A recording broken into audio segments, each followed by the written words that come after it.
97.3. We are live on your favorite dial, City FM. I'm Gabby Ofel. Welcome to the Sunday edition of the Republic of Football.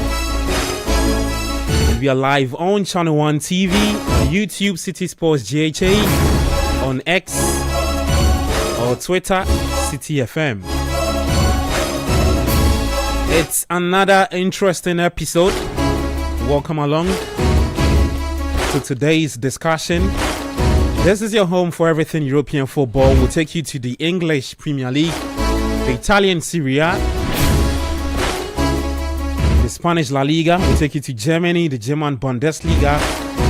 We'll take you to France. Yesterday I was super excited because Paul Pogba is back after 811 days. My goodness. You know, I call him the artist. And I was so excited to see him back playing football again for AS Monaco, even though they went on to lose. I mean, Pogba came on in the 85th minute.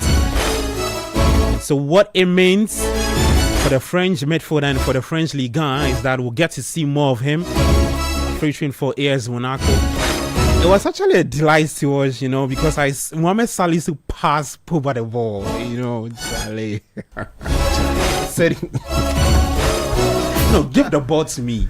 Yeah. You're talking about Paul Pogba, the artist. Yeah, Pogba is Pogba.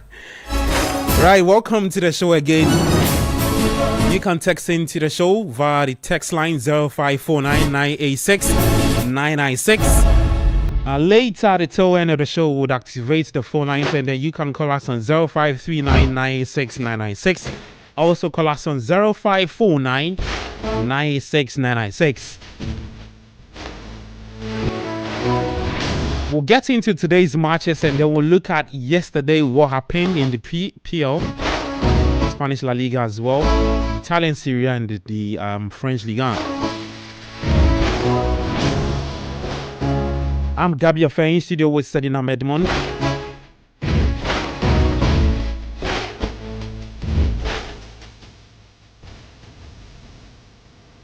Many thanks for joining us. As we speak, Leeds United are taking on Aston Villa with 5 minutes played. Match day 12. The English Premier League are running through the starting 11, which is soon. Then later, at 4:30 p.m. we'll take you to the Emirates. There's a big game involving Arsenal and Tottenham Hotspur, the London derby. You know, with this clash, right? It's always gone one side. But let's see if the narrative will change later today at 4:30 p.m. That's match day 12. Let me just run you through the starting 11 for Leeds United's game against Aston Villa at the Elland Road. For Leeds United, let's start off with that. Their coach is Daniel Farker. So it's a 4-1-4-1 formation for Leeds United. Perry is in post. There's a back four of Gudmundsson, Struck, Rodon, and Bogle as a back four. Ethan Ampedu is playing as the sole midfielder. And Okafor, Starch, Longstaff, and Aronson leading the attack is in Mercha for Leeds United. For Aston Villa, there's Emiliano Martinez is starting for Aston Villa. Back four of Marty Cash, Ezri Konza, Pau Torres, Lucas Digne. A midfield two of Kamara, Ijiri Tilima. And there's also McGinn starting for Aston Villa. Morgan Rogers is in the starting 11. Emiliano Buendia. And then Sedinam's Ollie Watkins, who scored just one goal in about 12 games or 13, about 10 games for Aston Villa. We'll be discussing Ollie Watkins, what's gone wrong for him. And then we'll look at Buendia as well. He looks like the live wire in that Aston Villa team this season for Unai Emery. Just a bit of stats for you underway. Leeds have scored a league high, right? Share of 80% of their PL goals in the first half of the games this season. So they've done 8 out of 10. And each of their last 3 strikes have come in the opening 15 minutes of the games that they've played, with no side netting more in this period of overall than the Whites this time. So they have 3 going into this season. Some more stats for. Okay, so speaking of that, is that a goal? I don't think so. Okay. Let's see what happens. So the update is that Leeds United have taken the lead. It's 7 minutes played. It looks like that goal will go through the VAR check, and so we'll keep you posted. I think there was a foul in the build up to the goal, I believe. Well, so it was a set piece. Okay. They swung it in, heads went up, the ball got Clash of heads, Martinez and the ball got okay, so that's back it again. to the So far there's a post. cross that There's some offside in there. into the box. I think there was a touch from the far end. The Leeds player rising high Oh, I think it should to stand. Nacho me. So Martinez Look at the distance making between himself big, though. Martinez and the player who headed the ball. What's Martinez doing? Charlie. Charlie. We'll get into that goal again. But Leeds have taken the lead against Aston Villa. 8 minutes played at the Eland Road.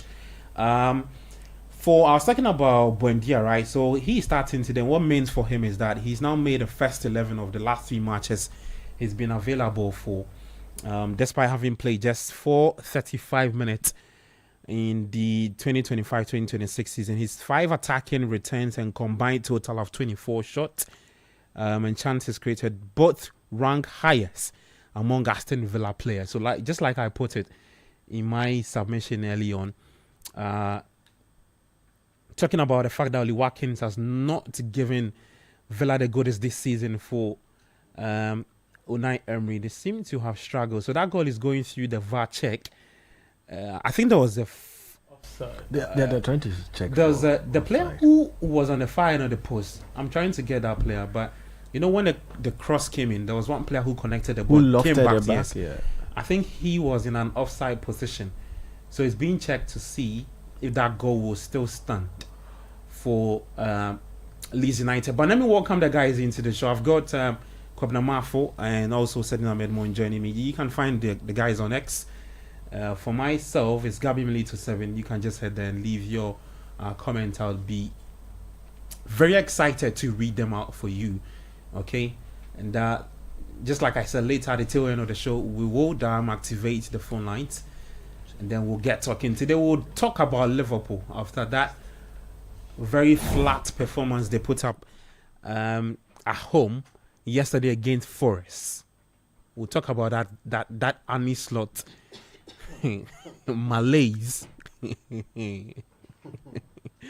Yeah, we'll talk about it. So the goal stands is Leeds United 1, Aston Villa 0 at the Eland Road. So Leeds United have taken the lead just as early as the 7th minute. And I put out a stat that they've actually scored as early as, from the first 10 minutes, it's guaranteed that Leeds United will score. They've done so this season under Daniel Farker. And so that run has repeated itself again. Let me take the guys their thoughts real quick. Let me start off with you, Sedi. Welcome to the show. Thank you. Kwabena Mafo, after taking a bit of a break, is back. Yeah. You need to add it too. He's back. you need to add Updating the stats and all Charlie. that.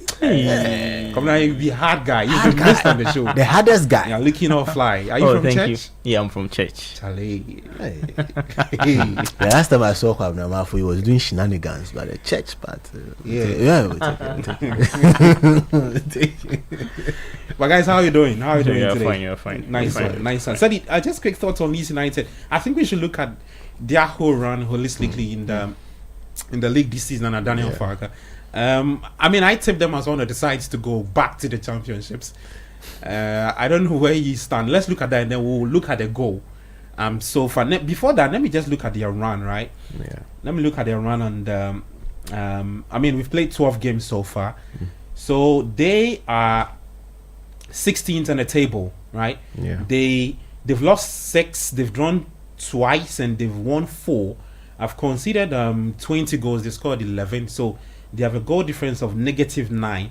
In their last 5 outings, they've won just once, and that win came against West Ham United, October 24. They beat West Ham United by 2 goals to 1. They've gone on to lose to Forest beat them by 3-1. They lost to who again? Brighton beat them by 3-0. Burnley also beat them by 2-0. And then their last game. Okay, no, that wasn't the last game. I mean, starting their run of losses in October, it started actually with Spurs. They lost by 2-1. Just quick thoughts on the team in general.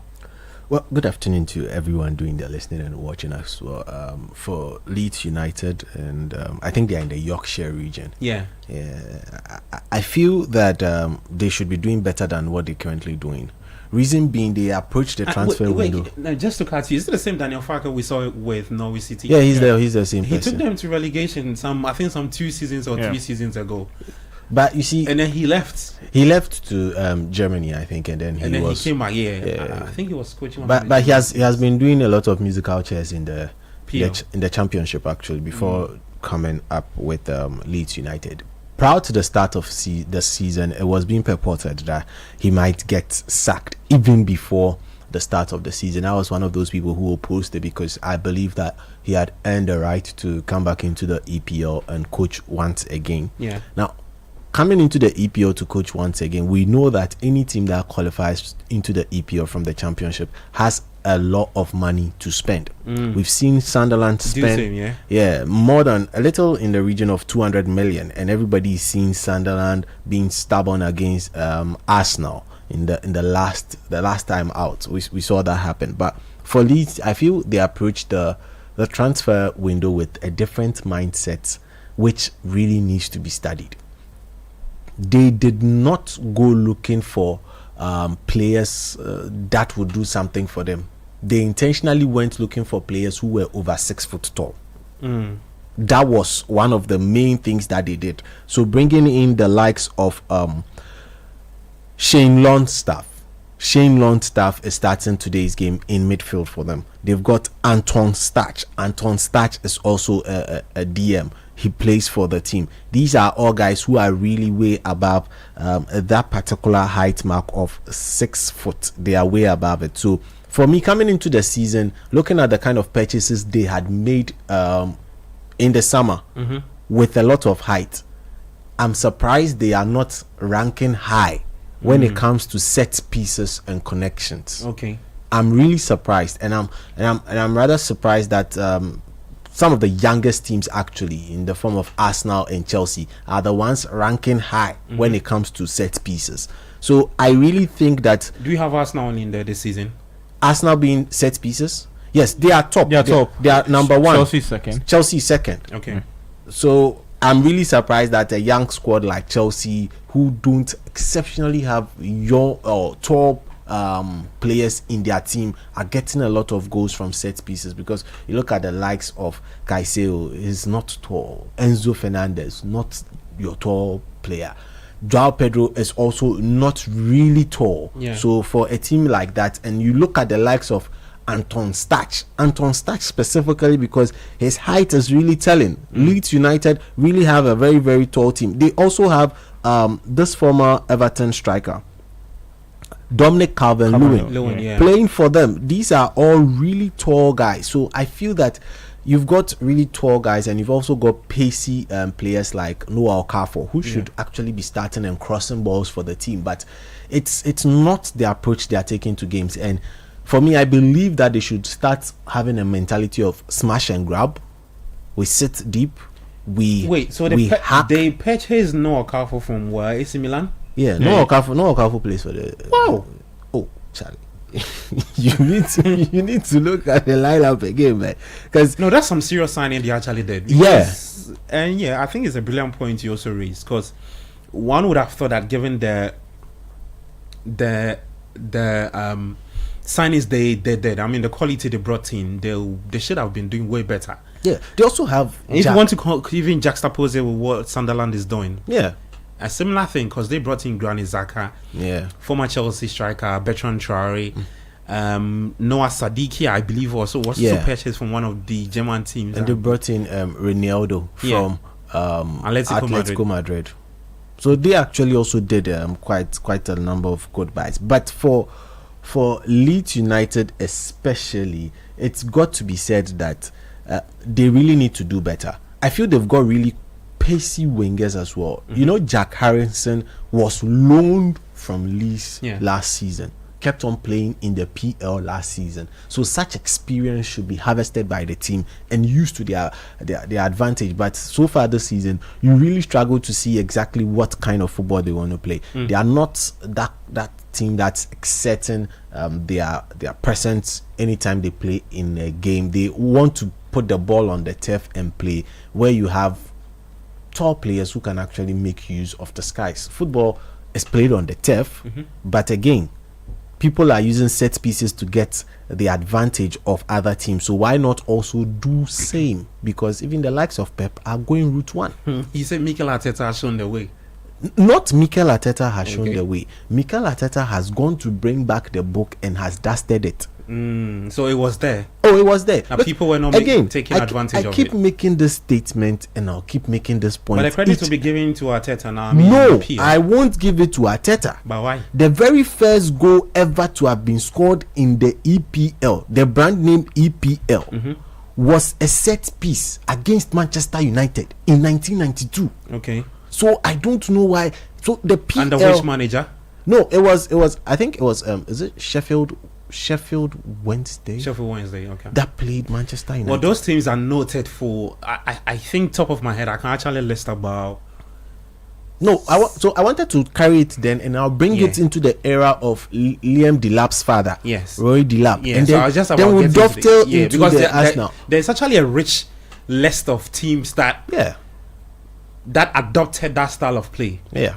So the two Sheffield teams, Sheffield Wednesday, Sheffield United. You can look at West Bromwich Albion. You can look at Stoke City. You can look at which team again? Burnley at a point. No, not at a point. They were when Sean Dyche was playing with you at Turf Moor. Oh Lord, it was that kind of play. Yeah. Even Norwich was even, and people were not. Norwich former coach. We actually had some people who were not big fans of that style of play because they said it was boring, it was mundane, it was whatever it is. But you see, I thought that the coaches were grinding results. Yeah, exactly. Going with that style of play. I think even the season when that Chelsea won the title under Antonio Conte, there was a 3-back system. Yes, there was a point where in his game you could actually see Chelsea playing in that way. Yeah, because he had Alvaro Morata. Yeah. You know, Chelsea went on a very good run in about 6 games. That you had Cesar Spilicueta always flying in the crosses to Alvaro Morata. Then you see Alonso also running at the back. Yes, and they created that partnership. So I mean, that's the style of play. So okay, so you don't want to give credit to Mikel Arteta? No, I'm saying that the credit he gets here is he's dusted that book up. Also, let's look at it. Even recently, the credit must go to the likes of Brentford. Because the set piece coach for Arsenal, as it stands, was formerly with Brentford. Yeah, Keith Andrews. Brentford Keith Andrews is the current coach. He's the current coach of is it Jovic? Oh, you said he's with Arsenal. No, Arsenal set piece coach was formerly of Brentford. Okay. Yes, Brentford has supplied the EPL with more set piece coaches than actual coaches. So they need to be credited for that revolution. But you still need to applaud Arteta. I haven't said I'm not applauding him, but he does not. No, you want to give Arteta. No, because hear me out. He's part of the technical team. Exactly. And last season, what was one thing you remembered Arteta for? One thing I as remember. Much as we bottled the league. No, that's not what I'm going to. One thing I remember Arteta for last season was that they were able to stop teams from scoring set pieces against them. Good, and they were doing it. Yes, yeah. I would. So you would want to give credit to Mikel Arteta I'm not saying for dusting the books and making wise use of it and punishing teams with that tactic. Good, dusting the books. However, in football, it goes the policy. And then the whole framework is trying to create set pieces and not set pieces, trying to find space and get ahead. If set pieces are helping you find space, so be it. But in recent time, I think we should rather credit the originators of this particular curve. Brentford have been doing it time and again. You see, Arsenal were doing other things apart from the set piece stuff. some 3 seasons ago, for Arsenal, a throw-in was even a set piece. Why? Because they were using it to create space and also hurt the opponent. That doesn't mean that they originated this whole set piece thing. No, in recent time, they are really using it and they are exploiting it more. For that, we'll give it to them. But the sole credit, in my opinion, in this case, should go to Brentford. Okay. The whole thing is he doesn't want to credit Arteta. I haven't said I will not credit Arteta. No, I haven't said that. I'll come to you. I know what said he's trying to cook up, but it's fine. Yeah. So that's it with Leeds United's current run. They have taken the lead against Aston Villa. Let me just quickly take you to Italy, right? There's an update there because Roma have taken the lead against Cremonense. That game came in the 17th minute through Sule in the Italian Serie A. So what I'll do is just run you through the games that would happen today, and then we'll begin to dissect then one by one. All right, so let me start off with let's start off in the PL. Yeah, let's start off in the PL. We have 2 games today. On the Elland Road, there's Leeds United currently taking on Aston Villa. 23 minutes. Leeds are up by 1-0. Later, 4:30 is Arsenal up against Spurs at 4:30 p.m. at the Emirates. In the for Spain, there's some really good games coming up later today. Okay, so as we speak in Spain, 60 minutes, Real Oviedo are currently taking on Rayo Vallecano. It's goalless in that game. Later, 3:15, there is Real Betis taking on Girona. And then at 5:30, Getafe will take on Atletico Madrid. Then at 8 p.m, there's Elche taking on Real Madrid in the Spanish La Liga. For the German Bundesliga, there's 2 games. At 2:30 p.m, RB Leipzig will take on Werder Bremen. And then at 4:30, there's St. Pauli taking on Union Berlin in the German Bundesliga. For the Serie A, there's Hellas Verona. They lost early on today to Parma by 2-1. Cremonense are currently losing to AS Roma. Lazio will take on Lecce at 5 p.m. Then Inter Milan is up against AC Milan at 7:45 p.m. That should be a really good game. Today, Napoli bounced back. It was yesterday, rather, with a 3-1 win. So, Inter and AC Milan will have to respond. For the French Ligue 1, AG Auxerre are currently taking on Olympique Lyon. Brest, or Stade Brestois, if you want to say, up against Metz. Nantes will take on Lorraine. Toulouse up against Angers. Then Lille will take on Paris FC in the French Ligue 1. Yeah, so it's all live here on the Republic of Football 97.3 on YouTube, City Sports JHA, and TV is Channel 1 TV, and on X at CTFM. I'm Gabi Affair in studio with Coach Christopher Nimley. Go studying Ahmed Morning and Kwabena Mafo. Feel free to follow the guys on X. We are on from now to 5 p.m. Later at the tail end, we'll activate the phone lines and you can call us and let's get talking. But in the meantime, you can also leave your thoughts on the YouTube, on X at WhatsApp rather 0549969996, 0549969996. If you are a big fan of X, you can also go there and leave your thoughts. And I would read them out for you on YouTube. The guys have already started reacting there. Coach, somebody said he met you today and gave you a very good handshake, and he showed you on your way to the studio. So you didn't meet any guy called. Okay, so his name here is Spencer Ashiboy 4168. Yeah. He says I got to shake Coach today, and it was a pleasure with a. And Charlie, the guy excited. I had just left the house by then. Okay. And then I needed to inflict the tire of my car, and then just where I parked, he happens to be there, and the energy with which he walked towards me, and he was so emphatic. If I don't shake your hand. And look, you can clearly see that these are the sort of people that we tend to influence for the things we do. Yeah.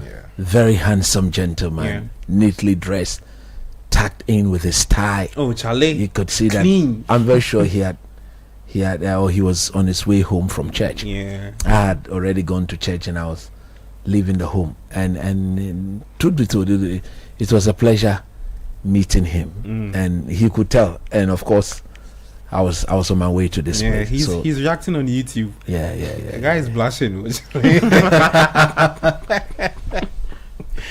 Yeah, so I mean, it was an honor to meet him. Okay, let me take some more messages on YouTube and then we'll get back to the conversation. Okay, let me take this from Joel Fidel Nana Ofosu Pure Court 7130 says okay, so he says he's happy for Spencer because Spencer's put out that he met coach today. This one too says Liverpool's woes for the major part of 2025 are to be blamed on Arne Slot. Okay. Let me see. This one says Arsenal are in pole position to win the league this season, regardless of what happens in the match they play against Spurs. Okay, so you can also leave your thoughts 054996 996 054996 996. I'm Gabriel Fair in studio with Coach Christopher Nimley. Let's get back to the discussion. Let's start off with continue from where said he finished off on the Leeds United game currently, which is ongoing. They are taking on Aston Villa. 28 minutes. Let me bring in Kobna and then I'll come to Coach. Kobna, let's talk about Ollie Watkins. He's been very quiet for Aston Villa this season. The man rather dominating the headlines is the Argentine Buendia. The starter favoring him. He's scored or assisted for Aston Villa in the last 5 games. What's happened to him? As a difficult season for him. Even latter parts of last season, he was still not playing so well. The same thing for this season. I don't know whether the Manchester United transfer that came in really also disturbed me. I don't know whether he wanted to move. So I don't know whether that was also one key thing. That unsettled him? I'm sure, because you could see clearly he doesn't really involve himself very well like the previous seasons that he scored about 20 goals, 18 goals in a season. He's not doing so well this season and even in the previous season. So he just needs to back up a lot, because the last time what was the name? Ollie Watkins scored the Premier League goal was on the 28th of September. That was against Fulham. So that's very long, and he's their topmost striker that they really rely on him, that he has to score a lot of goals. So it's just unfortunate for him not doing so well. But with the Aston Villa team, it's not bad from them because they started the season so badly and now they are picking up little by little. In their past 8 games, 8 Premier League games, they just lost 1. That was against Liverpool, 2-0. Since then, they've been able to win, at least get some draws and other things. Their previous Premier League game before the international break, they beat Bournemouth by 4-0. So it's a good one for Aston Villa, but they just need these games are very scrappy, that if you don't take your time, they might just beat you. That is like when you meet the likes of Leeds United and other teams that are at the bottom. Yeah, they mostly become they really what's the name, make you struggle a bit. But for Aston Villa, they just need to, like the way Forest did to Liverpool yesterday. That is it. So it's very, very difficult when you meet this kind of teams. They really disturb a lot. So for Aston Villa, they just need to make sure they get the equalizer as soon as possible, because as the game is going on, they might just get a second goal and that will be it. So it will be very difficult for Aston Villa to just get a goal. So it's not been a very good season for Ollie Watkins. We know him as a very top striker, which I hope that his form will come back so that he will be able to use that form to go to the World Cup. You think he should leave at the end of the season? For now, I mean, if there is an opportunity, if there are other suitors, it depends on the team that comes in. If the teams are not really good and maybe he sees that those teams are not really going to help him, it's going to be very difficult for him to get to know the understanding of how their play is. That would be very difficult. But I thought that maybe like the Manchester United deal this season would have helped him a lot. Oh, okay. Yeah. Okay. Well, I mean, Watkins is not in form, but there's one other player who is in very good form for Villa, which is Buendia. He's been involved in 5 goals in the last 5. PR for Villa. So 3 goals, 2 assists. What it means is that he's averaging a goal involvement in every 39 minutes in these games. Coach, let me bring you in on this. The Argentine. I mean, we've highlighted the struggles Watkins currently finds himself in, but then again, they've had to rely on Buendia for large parts of the games they've played this season. Yeah, I you see, in a league like this, it is very, very important to have the goal spread among your players. But in doing so, what you cannot also compromise on is not to get your main man to be in and among those guys putting the ball in the back of the net. For a player like Buendia, he cannot guarantee you that consistency when it comes to scoring goals throughout the season. You may want to set a decent target for him that, look, per where you play, if you can give me close to between 5 to 10 goals and between 5 to 10 assists for a number 10 is something that can go a long way to help the team. But that player who you want to frequently be on the score sheet, that has to be your main striker. And that is what Aston Villa, as we currently speak, are missing with Ollie Watkins. Buendia is only doing what he's expected to do. But like I said, the consistency that will back that, I don't think he has it. Because how many times, I mean, you have to be a Leo Messi who plays in that role to be able to wrap up the sort of figures that are normally people don't expect from you. So am I very certain that Buendia can continue like this for the rest of the season? No, I'm not. So Unai Emery, I'm very sure, is concerned, because at the end of the day, whichever build up they are normally involved in, Ollie Watkins is the first man to be at the end of the move, and once the chemistry to get him involved is not actually tickling, and the reaction is not happening like you expect it to happen, then you have to be very, very worried as a manager. So for me, the only thing I can say for now, yes, it is good to have Buendia scoring when the likes of Watkins and co are not scoring, but you don't want that to continue if you are the manager. You want as quickly as possible, you take it when Buendia and co scores, but you want your main man to start scoring, because when he starts scoring, winning football games become a bit easier than him not scoring. So I think that would genuinely be the concern of Unai Emery. But look, we've been saying something here. I think yesterday we even highlighted the fact that if you look at the England strikers they have so far, for those that are being tipped to go to the World Cup, there's a player that nobody's talking about, and that is Danny Welbeck. As we speak today, apart from Harry Kane, the next identifiable England forward who hasn't retired from the national team, who would definitely want a recall in that national team, is Danny Welbeck. True. But and the figures are favoring him. Why is it gonna? Why is it that his form has gone under? I mean, the good form has not generated lots of talk around. That's shocking to me. For me, it's shocking because in the last few weeks, he's not doing it in any other league. He's doing it in the most competitive league in the world, and they are not tap-in goals. Some of them are free kicks, some of them are headed, some of them are team goal, some of them are breathtaking goals. Goals that you least expect from a 33, 34-year-old player. Even the goal yesterday was very good, a very good strike. A very brilliant goal. And at the end of the day, if it is about form and experience, I believe going to a major tournament, there are two very important ingredients that if I'm the head coach of any national team, that I'll always consider. Number one, I'm looking at form. Number two, I'm looking at experience. If the player has got the form and he's not got the experience, I'll take him. But if the player has got the form and he get the experience to back it, then it's an extra bonus, because at the end of the day, there has to be a proper balance between these two. If you are experienced and you are not on form, your experience will never bail you out.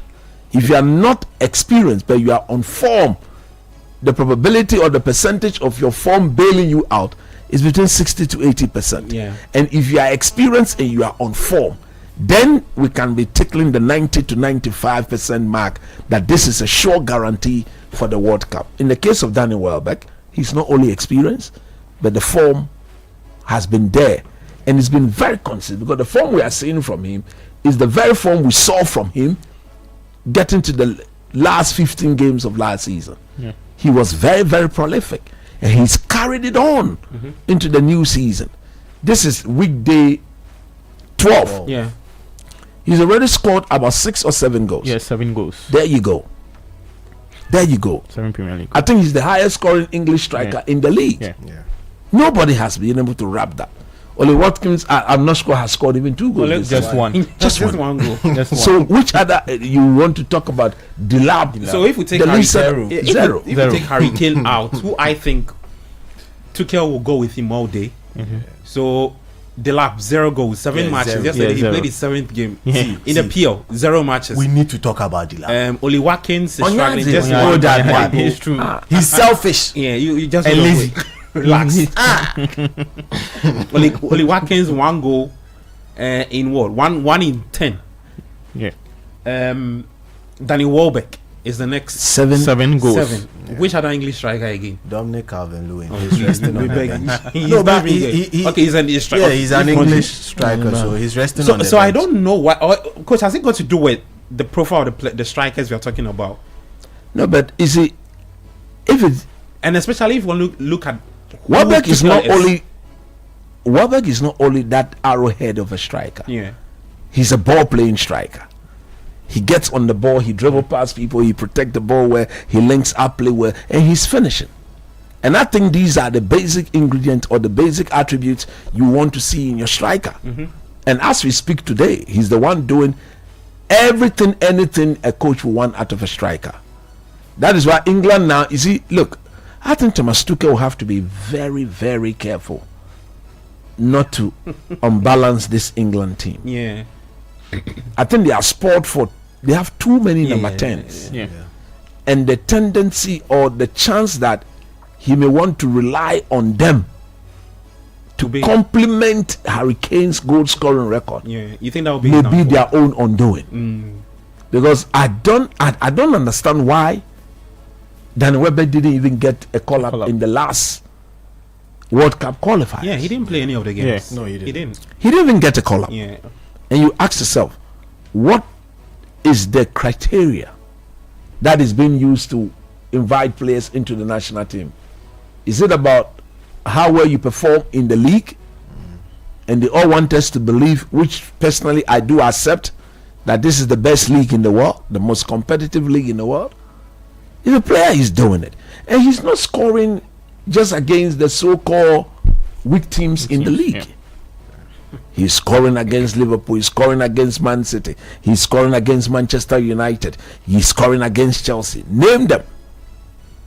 All your good team or your best teams, he meets them. He scores against them. So what else does he need to do?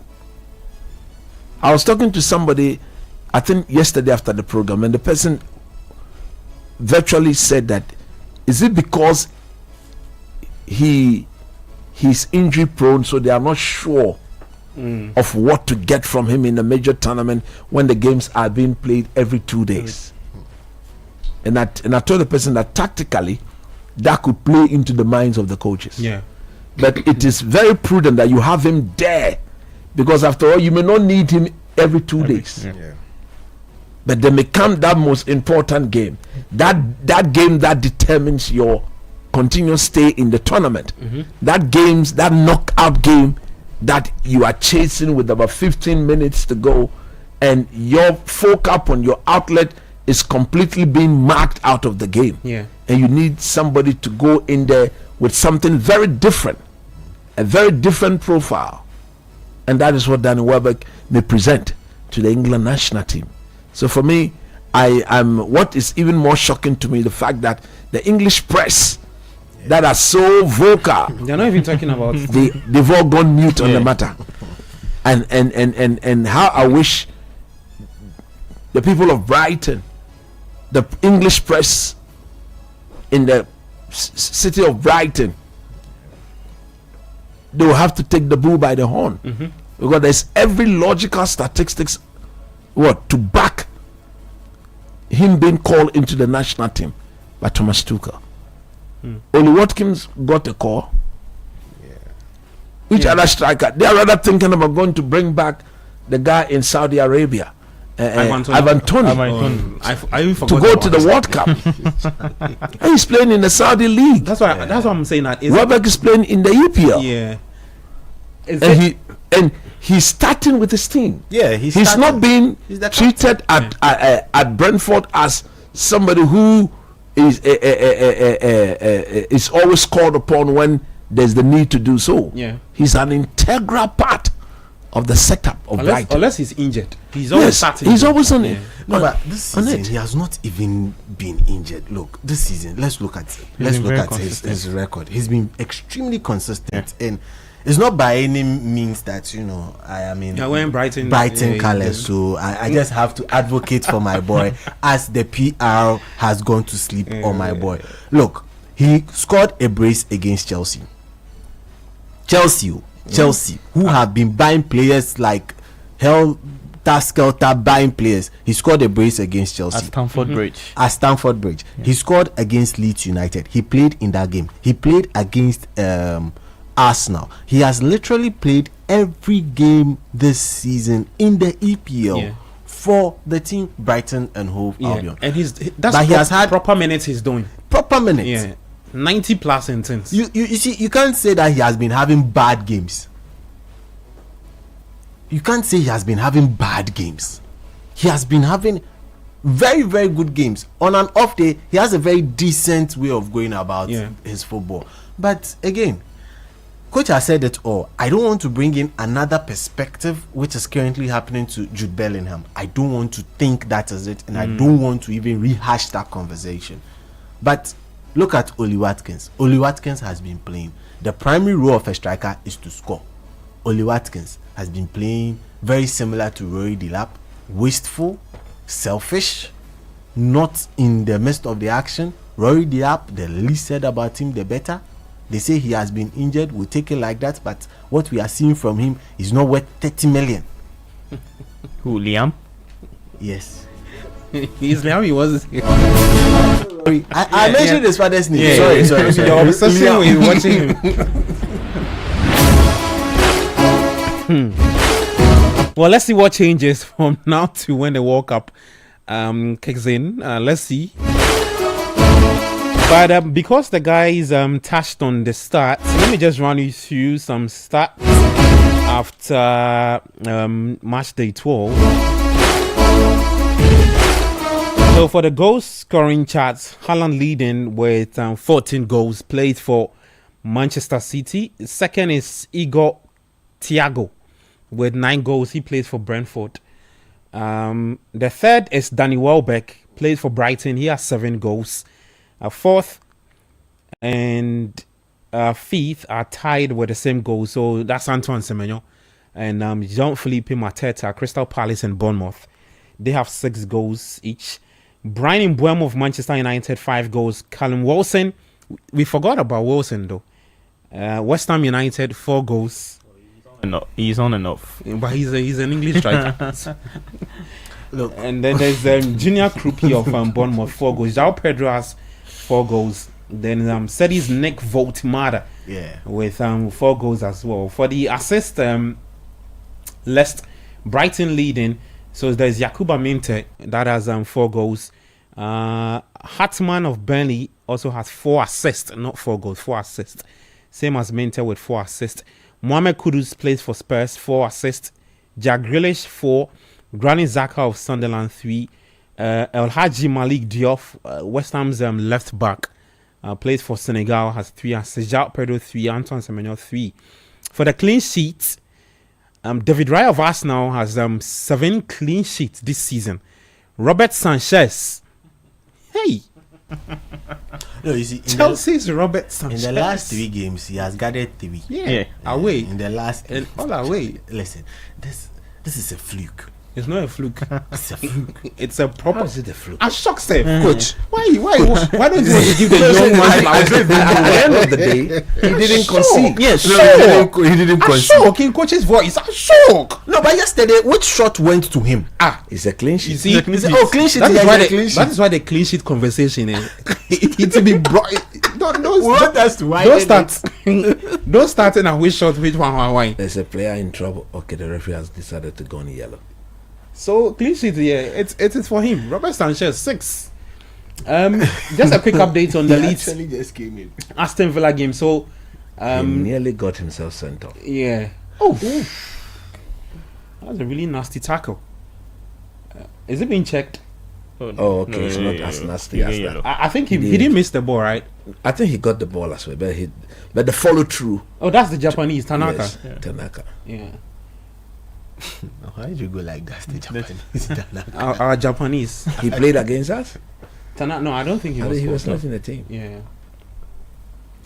So let me finish up with the clean sheet. Dean Henderson of Crystal Palace has 6 Hey. clean sheets. Nick Pope of Newcastle 5, and Nick Pope, Georgi 5. Petrovic, Wow. Gianluigi Donnarumma, Guillermo Vicario 444, Martinez 3, Emilio Martinez, and then Ben Leno of Fulham, former Arsenal goalkeeper, with 3 clean sheets. So that's it with regards to the numbers. And after match day 12, those are the players racking up some numbers. Back to the Elland Road, is still 1-0 in favour of Leeds United. 48 minutes, so they've done 45 acts, and they're doing the extra time for in that game, and then the first half would end and the second half will start. Leeds are they are 16th on the table as we speak. 16th on the table. Aston Villa are 9th on the table. They have lost 1 in their last 4 games, so they had wins against AFC Bournemouth. They beat AFC Bournemouth by 4-0. They lost to Liverpool at Anfield on November 1 by 2-0. They beat Manchester City by 1-0 October 26, and then they beat Spurs by 2-1 October 19 at Spurs' home venue, and then they beat Aston Villa. Nope, they beat Burnley by 2-1. That's the last game before this. So hopefully they are looking to make it 4 wins on a bounce. But as we speak, they are currently losing to Leeds United by 1-0. 49 minutes played in that game. Sadi, let me just quick thoughts on Emery. I mean, we've spoken about the struggles they're going through this season.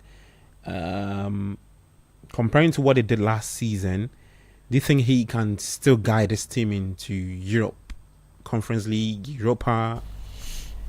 Well, it's possible. So this season they are playing the Europa. They are playing in the Europa. And playing in the Conference League next season would not be a bad downgrade, looking at how their season started. They in fact started, I think after 4 games, they had not won a game. Yeah. And to now get to where they are currently, where they are not as though racking up results, but in this EPL this season, we've seen that it's very pivotal to be winning at home. That was not what they were doing before. In some time past, that was Emery's strongest point with this Aston Villa team. They went, I think, 17 to 18 games unbeaten at home, and it was Chelsea that went to break that record. I don't know how Chelsea keeps coming up in my submission today, but I'll leave them because Kwabena Mafo is here. But for Unai Emery, the start of the league was bad. In as much as they were performing bad in the league, they were keeping it afloat when they went to Europe. That was for me a good sign. They need to find a way to get their players firing, especially Ollie Watkins. If it is not working with Ollie Watkins, please put him on the bench. That is where I come to the hierarchy of Aston Villa. Oh, just a quick update. So Ao Tanaka is the player who injured Abu Francis. Yeah, Because when I mentioned the name, the name was very Tanaka. Yeah, so he's the player. Yeah, That's why I say the Japanese player. Charlie. Oh no, I mean, that's it. Thank you, Salim. I think I've watched that injury over again. I think on the second thought, Abu shouldn't have committed himself to the tackle because you could see that he was coming from afar and he wanted to prevent the shot from. So he put his foot and then. But these things do happen. It happens in football. I mean, so yes, that's Ao Tanaka. I mean, he's a decent player though. But for he Leeds. started today's game on the Yeah. bench. He came in because of an injury to Leeds United in midfield. Okay, so you were making a point on Yeah, but for Unai. Villa, Unai Emery needs to find a way to get his players firing.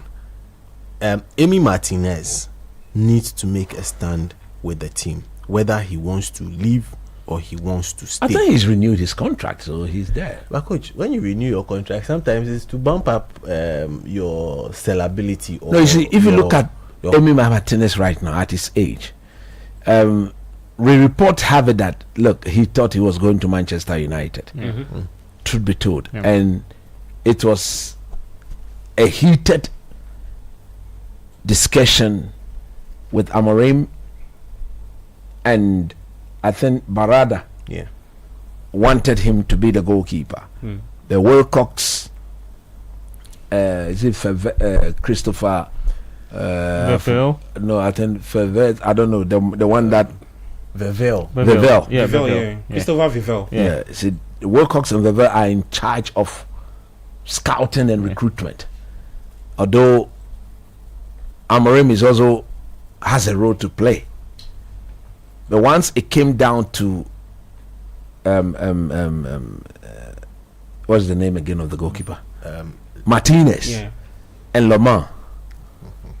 If you look at the money Villa was taking in excess of 25-30 million. Yeah. And Le Mans was going to cost, or it's costing between 17 to 20 million. And you look at Le Mans, Manchester were of the view that if they don't go for him now, some other team will go for him. Yeah. And that department needed addressing, not in the short term, but in the longer term. Le Mans at age 22 will guarantee you the next 12 to 15 years of his career. Yep. Martinez is I'm out 33, 34, Yeah. Martinez 33. 33. So he has just, let's say, 4 or 5 years decent left in him. And the decision had to be made. And under the Glazers and Jim Ratcliffe, if there's a young talent out there who have a sale-on value and is equally good, will guarantee longevity, they would like to go for him. Yeah. And if you realize, on that deadline day, the news came he was the one. Then immediately the news counter that he's not the one, but he's Le Mans. So officially, when Manchester United officially put their message on X, that meant that they had agreed a deal with what, Antwerp, Yeah. for Le Mans. And then immediately Martinez had to renew his contract to stay at Villa. Yes, I understand that would have dent him a bit, but he's a World Cup winner. He's an established goalkeeper for Argentina. If you are not good, you don't be Argentina's number one. So I think his head is with Villa, because if you look at all the big teams, Liverpool are sorted out, Yeah. Arsenal sorted out, Yeah. Man City sorted out, Yeah. United with Le Mans sorted out. And then you look at, in England in particular, which team will come from, which big team would see him as the future. He's the man for the present. Yeah. He doesn't guarantee you the future. So I think the to do him a lot of good, to serve his cause, he need to still focus and do the sort of things that Villa pays him for. I mean, he's taking some decent, I think he's around 140, 150, 20, between 120, 140,000 pounds a week. For Villa to be giving that amount of money, there it means they really do recognize you as one of the big guys in that dressing room. Yeah. So it's a bit unfortunate. A goalkeeper of his stature should not be conceding this sort of goals. He should be manhandling everybody in the air. He's big. You cannot allow yourself to be bullied. But let me look at it again, because I didn't see the first time. Did the player bump into him? I think that is a foul. because the player there were two players. Yes. One bumped into him, preventing him from jumping, and I think that is where it's a bit uncertain. But hey, he needed to be strong. He needed to be strong. Why they really This EPL. The same thing happened yesterday. Coach, they keep just- changing they are just the part of the body they used to. No, you see, what they normally do, your arm can play me on. Your arm Yeah. can play me on. Yeah. Just as your arm cannot get you offside. So they've not changed the rule. Agree? No, Coach, I'm confused. it's No. confusing. If The arm can play you on. your arm can, if your arm is ahead of your body and I'm in front of you, but my entire body happens to be in front of you apart from your arm, I'm onside. But that say arm too, if I'm going to score and you the defender You have stretched it. and I've stretched it, I am played on. So it's the same rule. Okay. Well, I agree now. I agree? Yeah, I agree Yeah, so, now. It's well They didn't explained. do anything wrong there. Yeah, it's well explained. But I think sometimes I don't know how to put it. Has to do with the situations. Yeah. You get it. So sometimes the situations like what you've explained, if you have to put it in a very difficult situation, sometimes explain makes it or understanding it Makes it a bit difficult. But the simple explanation is so what the I've play just given. the play. I mean, Charlie, that's the whole thing. You see, that part of your body, that part of your arm, that part of your body, Yeah. if it's the only part of yours, or let's say I am the attacking player, and that is the part of my body that is offside. I am not offside. Yeah. Okay, because it's not a goal Scoring part of the body. Yeah. Okay. Okay. Yeah. So they've it done makes nothing sense. wrong there. Makes sense. Well, it's half time. Leeds United 1, Aston Villa 1. Let me take some messages on the WhatsApp console. Uncle Sicho says, all Sedi is saying is what Kwao Kese said. Wana wobedi. Hey. And they hate. Yeah, that's the same. It's that same thing he's written in. So, so he's talking about the Brentford inverted set pieces. Okay, so Brentford inverted set pieces, but Arsenal mastered it. Yeah.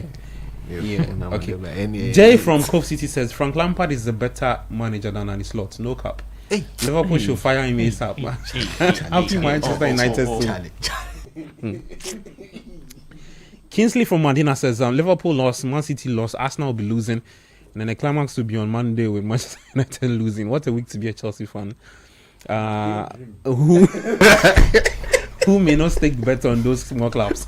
As for Barca, just pray for them. There is no difference between slot and lost. It's just a change of the words. No, the man, look, I watched a video of some Liverpool supporters in England. Jesus Those who Christ. said they should sack him. They've gone ballistic. Yeah. I have never seen They them. started it from you watched the game yesterday, right? Yes, I did. They started it from the venue. They started working out when it was, I think, 86 Yeah. minutes going. You see, one of them made absolute sense when I listened to them. He was of the view that the manager and his slot doesn't seem to, or does not see anything wrong with his tactics. And anytime he lose a game, it's either the opponent did not play the way he wanted him to play. Good.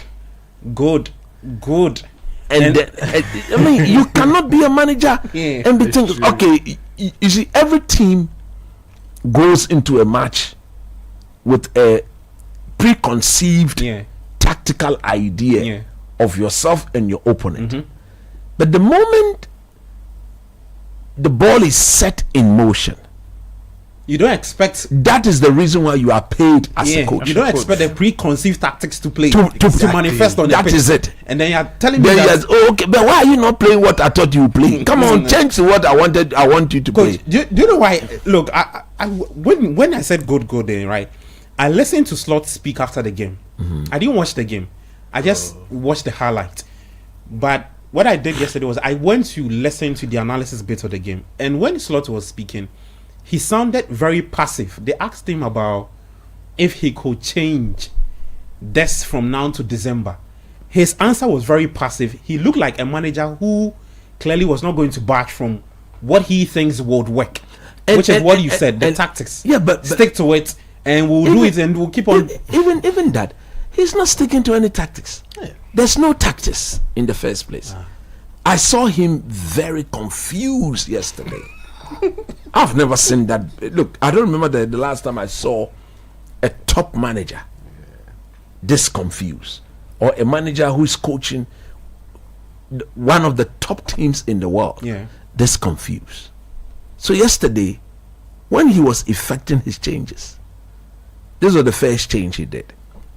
He withdrew. Let me pull that out. Konate. Yeah, he wanted to actually take him out in the first half. He withdrew Konate. And then he brought Chiesa, and then took out Isaka. and then Ekitike. Yeah. Now he drew Konate.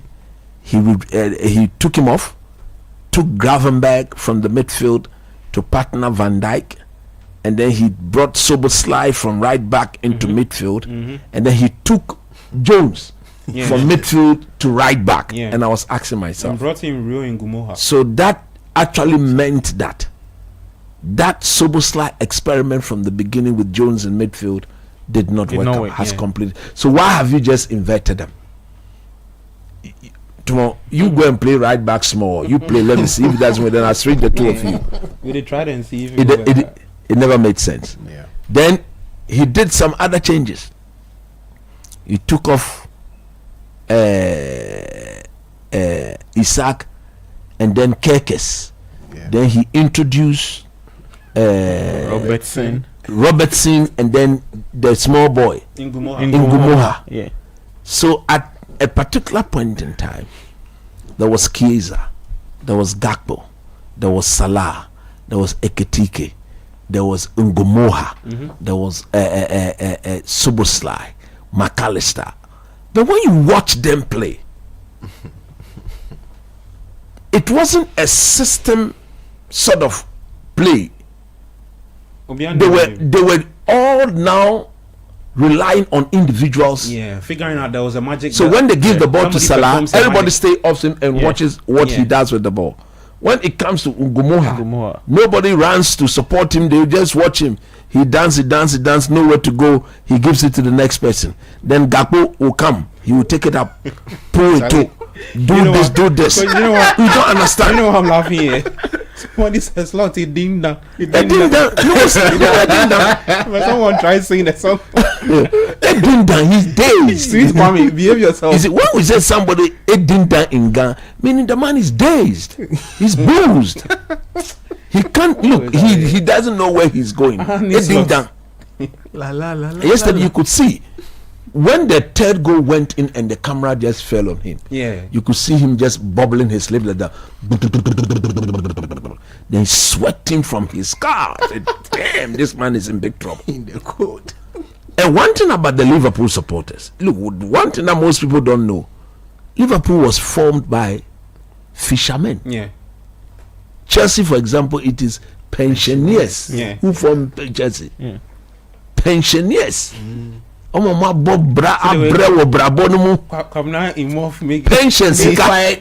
Pensions. Chelsea. Pensioners. It's okay. Small money where people go chop way after their living. I don't know why. I'm talking. Let me talk, man. No, but why are you stressing on the pension? Let me talk. But you could have moved on to another team. I'm just giving Manchester United. Coach will go on. I like the pensioners. I've not said anything that is not true. Yes, pensioners. It's true. So move on to the so next. When the fishermen, I'm a Ghana man. We don't do farming. We will do fishing. So when we start making our noise, is it because of the noise of the sea? Yeah. When you go to the sea and the Ghana people are fishing, the pitch of their voices are supposed to be kept at a certain level. The waves, eh? Then that is the way we all speak. So when the fisherman says this man has to be sacked, when they start saying sack him, your days are seriously numbered.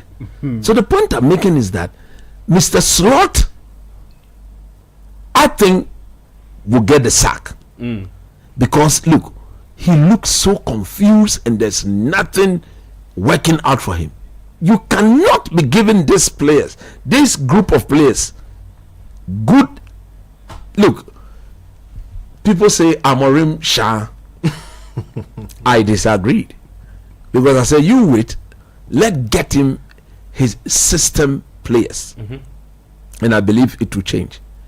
You were given players, you didn't buy anything, you won the league, then you came Annie Slot, la la la la la la, Annie Slot, la la la la la. That was the song Jurgen Klopp sang on the last day of his departure.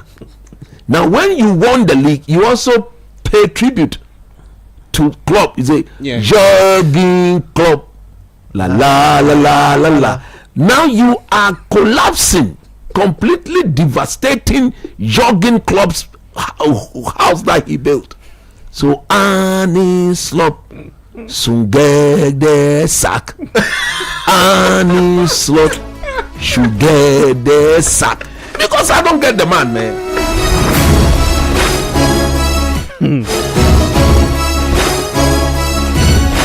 Liverpool fans, don't worry, you'll be fine. We'll come back and talk more, and then I'll take your messages. Seriously, they've lost 6 in 12. Yeah, 6 in 12. And they'll lose more games. Yeah. There are more games to be lost. Yeah. And they'll lose more games. All right, let's take a quick break. When we come back, we'll update you with the scores. Leeds United, Aston Villa, second half has started. And then we'll look ahead to the final game for Sunday in the PL. Arsenal taking on Spurs, 4:30 p.m.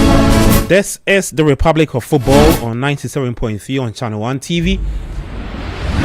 City Sports GHA on YouTube and on X City FM. I'm Gabi Ofel. We're back after this.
Welcome back. 97.3 Channel 1 TV. I am Gabi Affair. This is the Republic of Football, the Sunday edition. Saturday, Sunday, join us every weekend. This is your home for everything European football.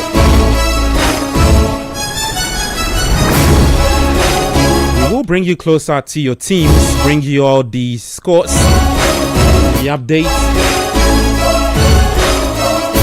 the starting 11, and all the analysis. Feel free to join the conversation every weekend.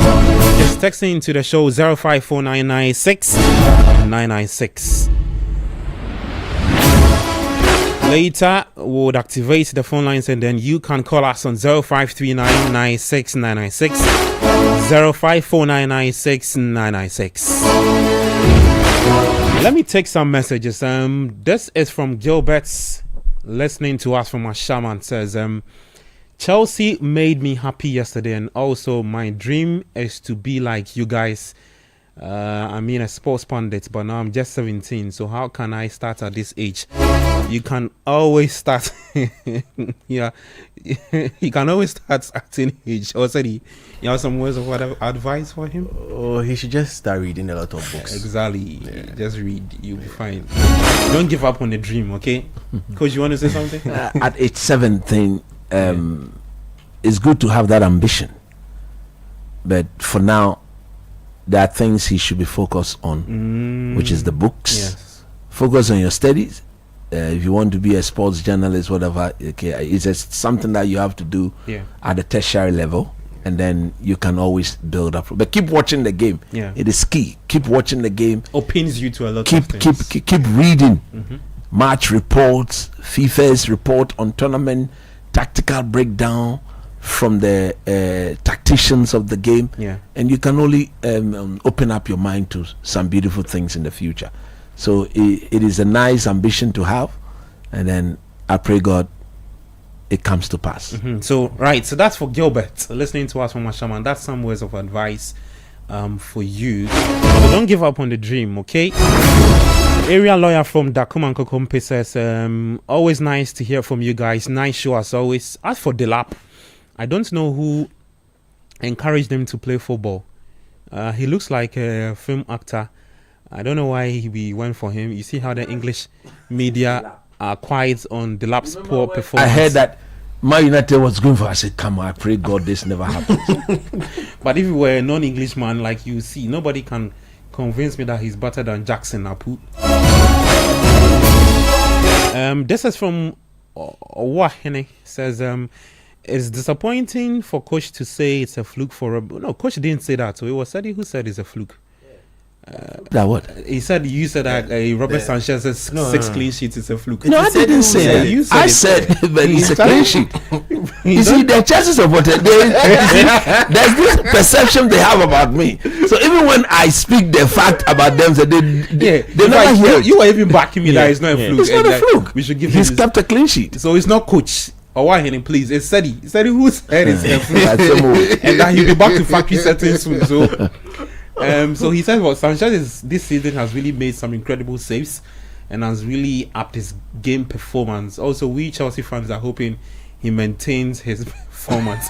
Let's give credit to where it's deserved. Okay.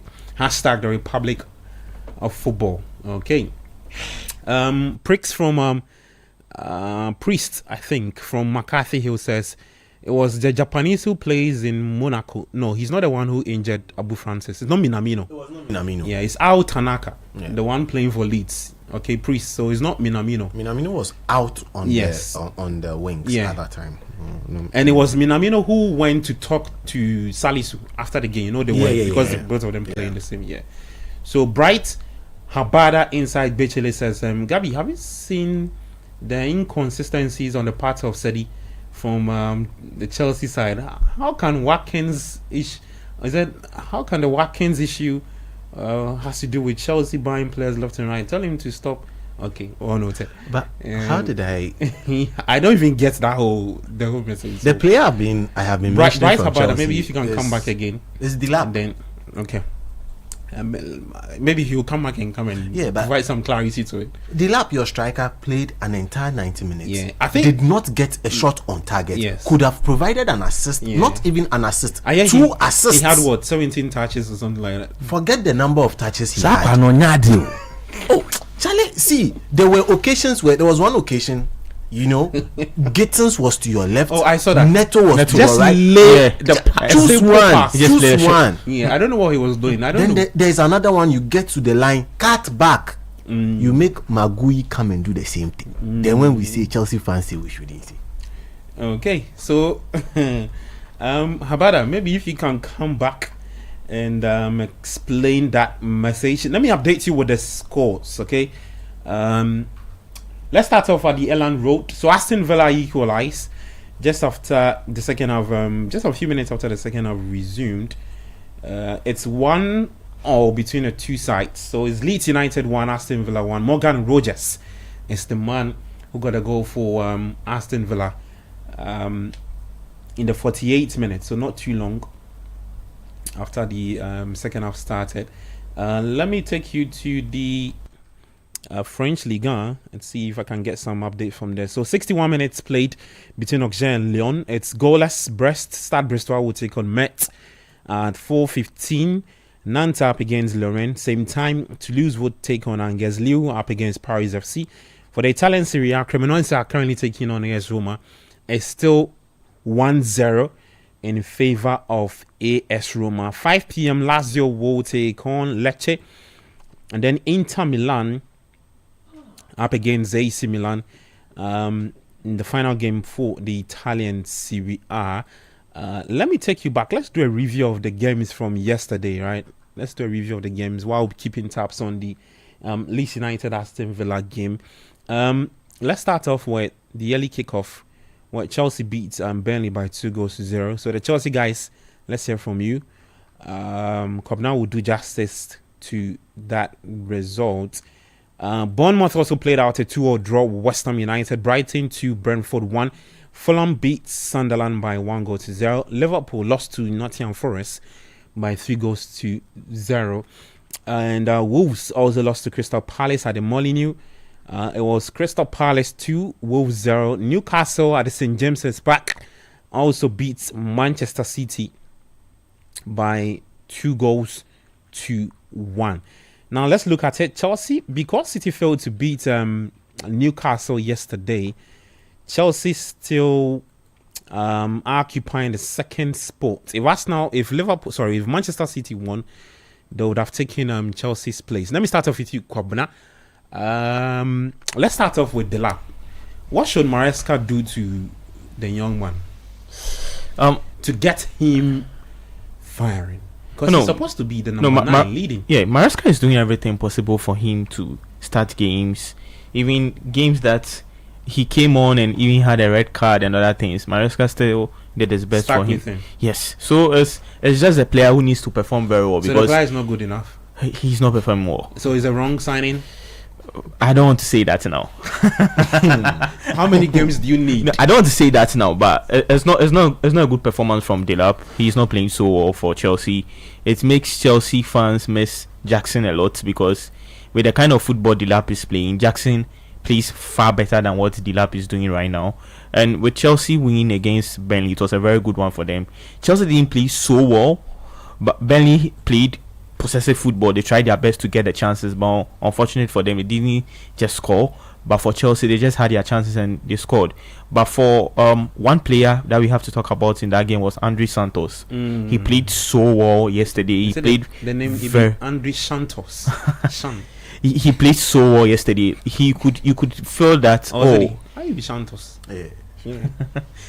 He played so well. Sorry, Governor. Yeah, he played so well. The number 6 position was very good. He played so well, tracking back, able to defend very well, tackling so well, making Chelsea not miss Caicedo too much in that game, and that was brilliant for him, because he's a very good player that Chelsea, he needs to be getting a lot of game time. So he getting this game time in this Burnley game is really going to help him and really improve his confidence and other things a lot. But for but you know, sometimes Maresca misprofiles him and plays him as a 10. As a 10. Have you seen him that? Yeah, I've seen that. I've also seen that. He should stop doing those things. Maresca likes experimenting too much. Like, it's so bad because we saw how good he played against Burnley yesterday with Enzo Fernandez. He played well, but not too well for me.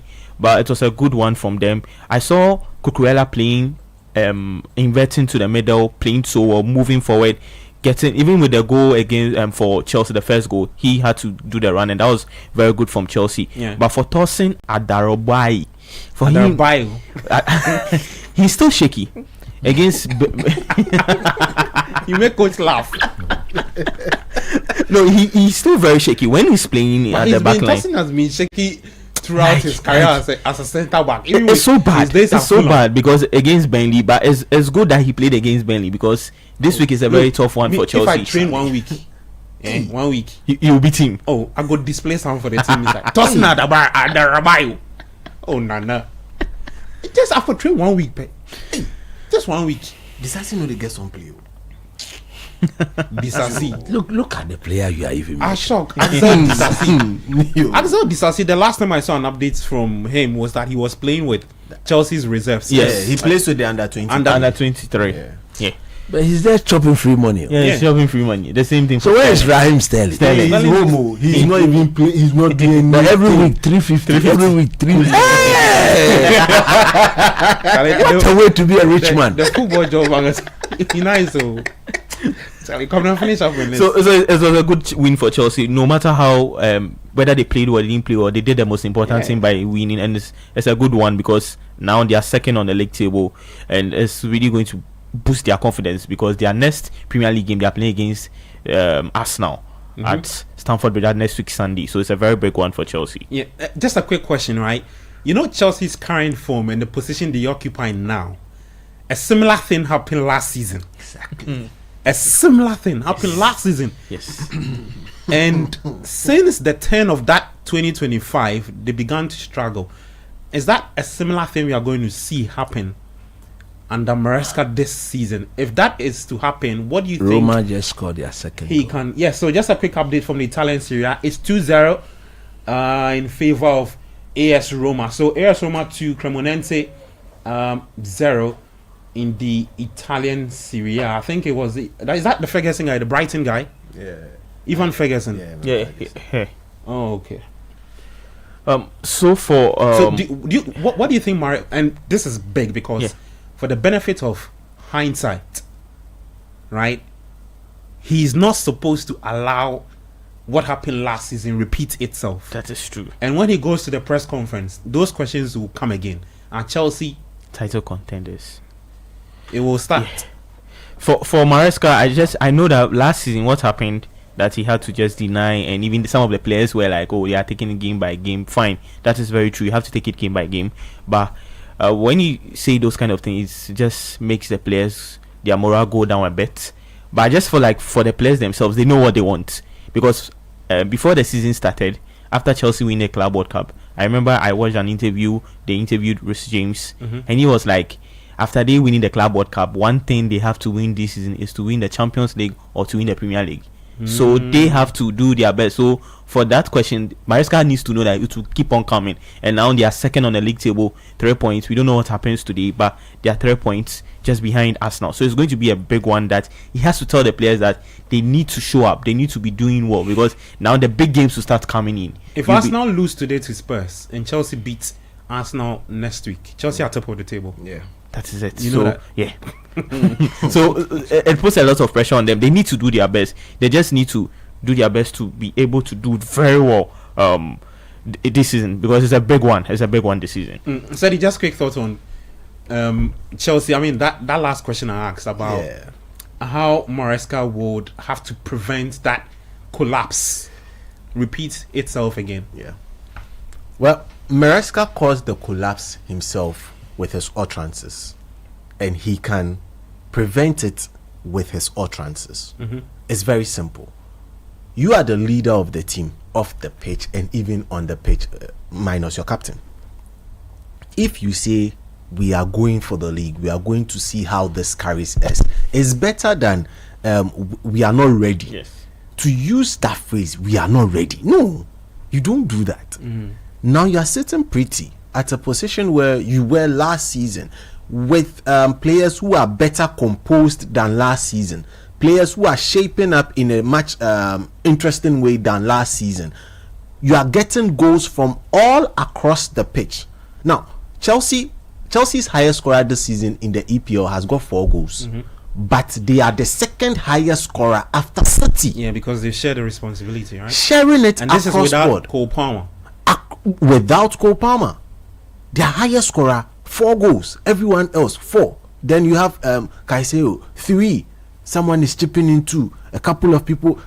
Chaloba has 2 goals. A couple of people have 1 goal. So you're sharing the responsibility. Same thing needs to happen to the thought. You need to, in as much as take it game by game, motivate the boys to actually go for the league. Arsenal have made it in such a way that Chelsea came from wherever they were on the league log to be second. Just 3 points plus 1 game to Arsenal away from them. So if Arsenal have allowed you to catch up, what shows that you can't overtake Arsenal? Okay. It goes down to mindset. He needs to tell the guys to go for it.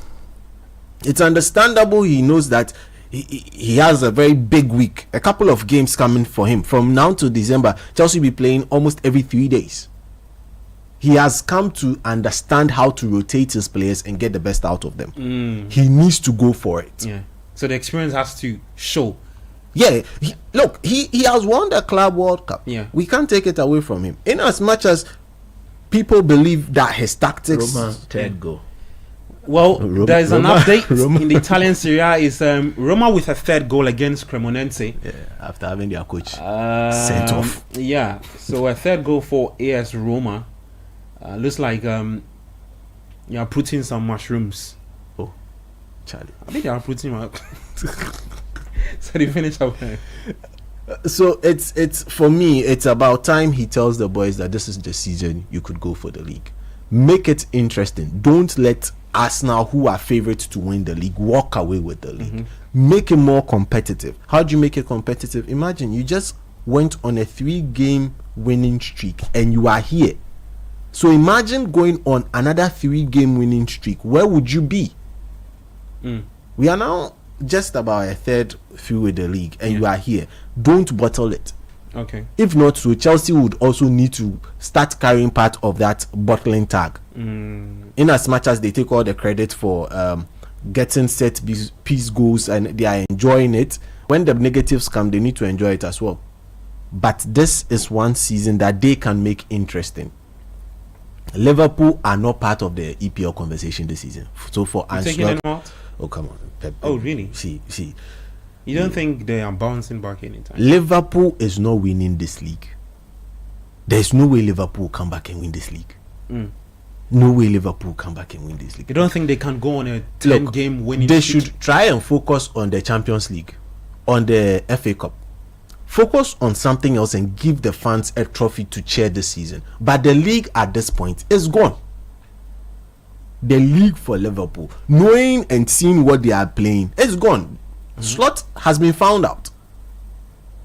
Slot is taking too much on this particular tactic of his that he used last season that worked. Look, even the PSR has been thrown out of the window. That's how quick the EPL moves. Okay. So he needs to reinvent himself or he needs to go to sleep. One of them. But for Chelsea, again, they are getting goals across the pitch. Responsibility does not rest on one person. Unlike a City, that when Haaland does not score, City does not win. Yeah. It's almost becoming an equation that is 1 is equal to 1. They are sharing the goals. That's positive for them. They need to carry on that way. I need to commend their defense as well, helping their goalkeeper Sanchez keep clean sheets. Okay. On that City note, let me bring coach in. Yesterday, coach, we saw Harvey Barnes firing Newcastle to a 2-1 victory over Manchester City. That's quick fire double. In that game, I know your thought about Newcastle when they are playing at home. Were you surprised with that result? But one player actually stood out for me in that defense, in the Newcastle centre back Malik Thiaw. Yeah. I watched the game. I watched the game and there were 2 very important moments where he completely took my breath away. Yeah. It was a 1v1 situation, and he needed to make sure. The one against Haaland. Yeah, and he needed to make sure he timed the tackle very well, and he won the ball. And that is one of the fundamental reasons why, if you're a defender, you should always stay on your feet. Don't be thinking about diving into the tackles. Believe in your balance. Believe in your ability to stay on your feet and put in the tackle.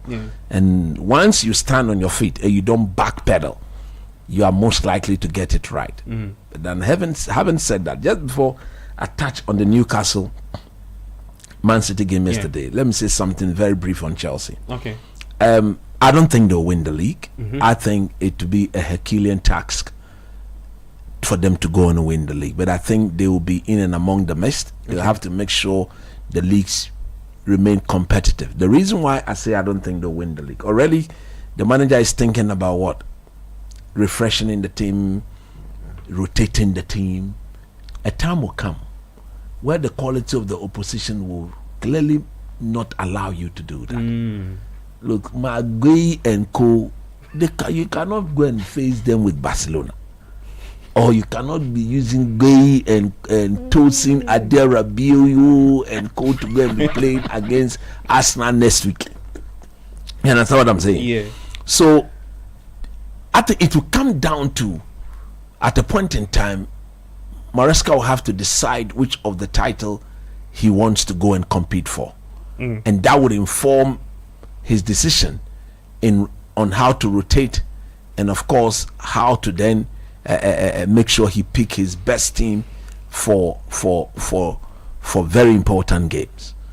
Without a doubt, yesterday it was Burnley.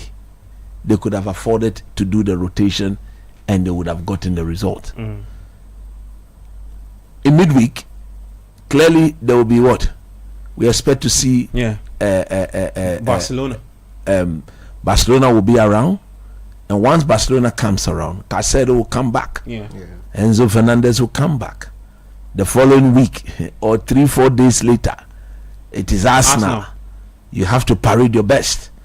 The following week is another difficult game. You have to parade your best. The following week there is Champions League. The moment it start coming, like he rightly said, every 3 days there will be 3 games in 7 days, 3 games. The true quality of the team will come to the fore.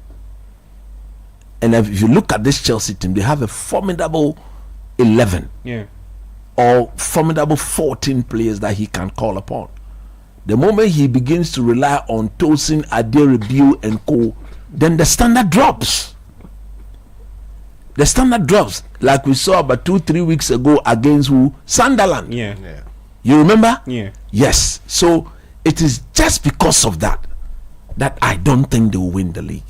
If they were to win the league, they would have given me one of my biggest surprise in life, and I'll be the first person to admit and congratulate them for doing something I never saw coming. So that is what I want to say. But they are a good team. Was I shocked Newcastle won yesterday? I don't think so. You remember on Sports Panorama? I did say that. Look, there's some part of me that tells me that Newcastle will win this, because they are not going to make it beautiful. They'll make it overly physical. And yesterday you could clearly see they enjoyed it. The Man City biggest disadvantage yesterday was their wing play. If you look at how Newcastle, my goodness, this is Morgan Rogers. Wow, what a goal! That's a second goal for Aston Villa. A sweet free kick from Morgan Rogers. This is technical. Nope. No. This is proper just technique. Ball watching. The goalkeeper in this case is not serious.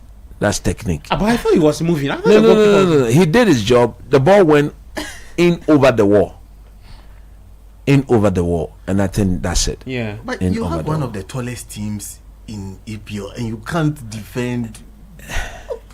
The wall also didn't jump. Normally, if it is this close, if it is this close, it's a bit difficult to go over and in.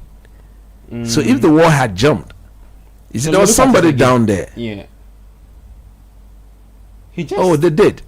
He just. I think the goalkeeper was bad. And then the execution from Morgan. No. If you look at the goalkeeper, the ball is more or less central. So you see, that's what I'm saying. The goalkeeper was moving and then he stopped. I don't understand why he stopped. Because the ball was not even hit with pace. Beautiful knuckle ball. Yeah. Wow. Well, so that's a Aston good Villa goal. have taken the lead. Morgan with his second goal. Yeah, that's More a good goals goal. than Watkins. Yeah. Yeah. So He just had to chip that.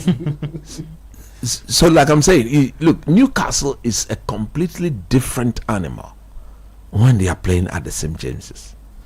If you go there and you're not ready to battle them physically, they overpower you and they'll beat you. Yesterday you could clearly see. Are Oh you my serious? Offside. Offside.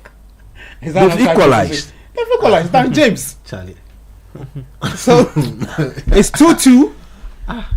Aston Villa just after taking the lead Over did not hold on to the lead. Leeds United have drawn level again.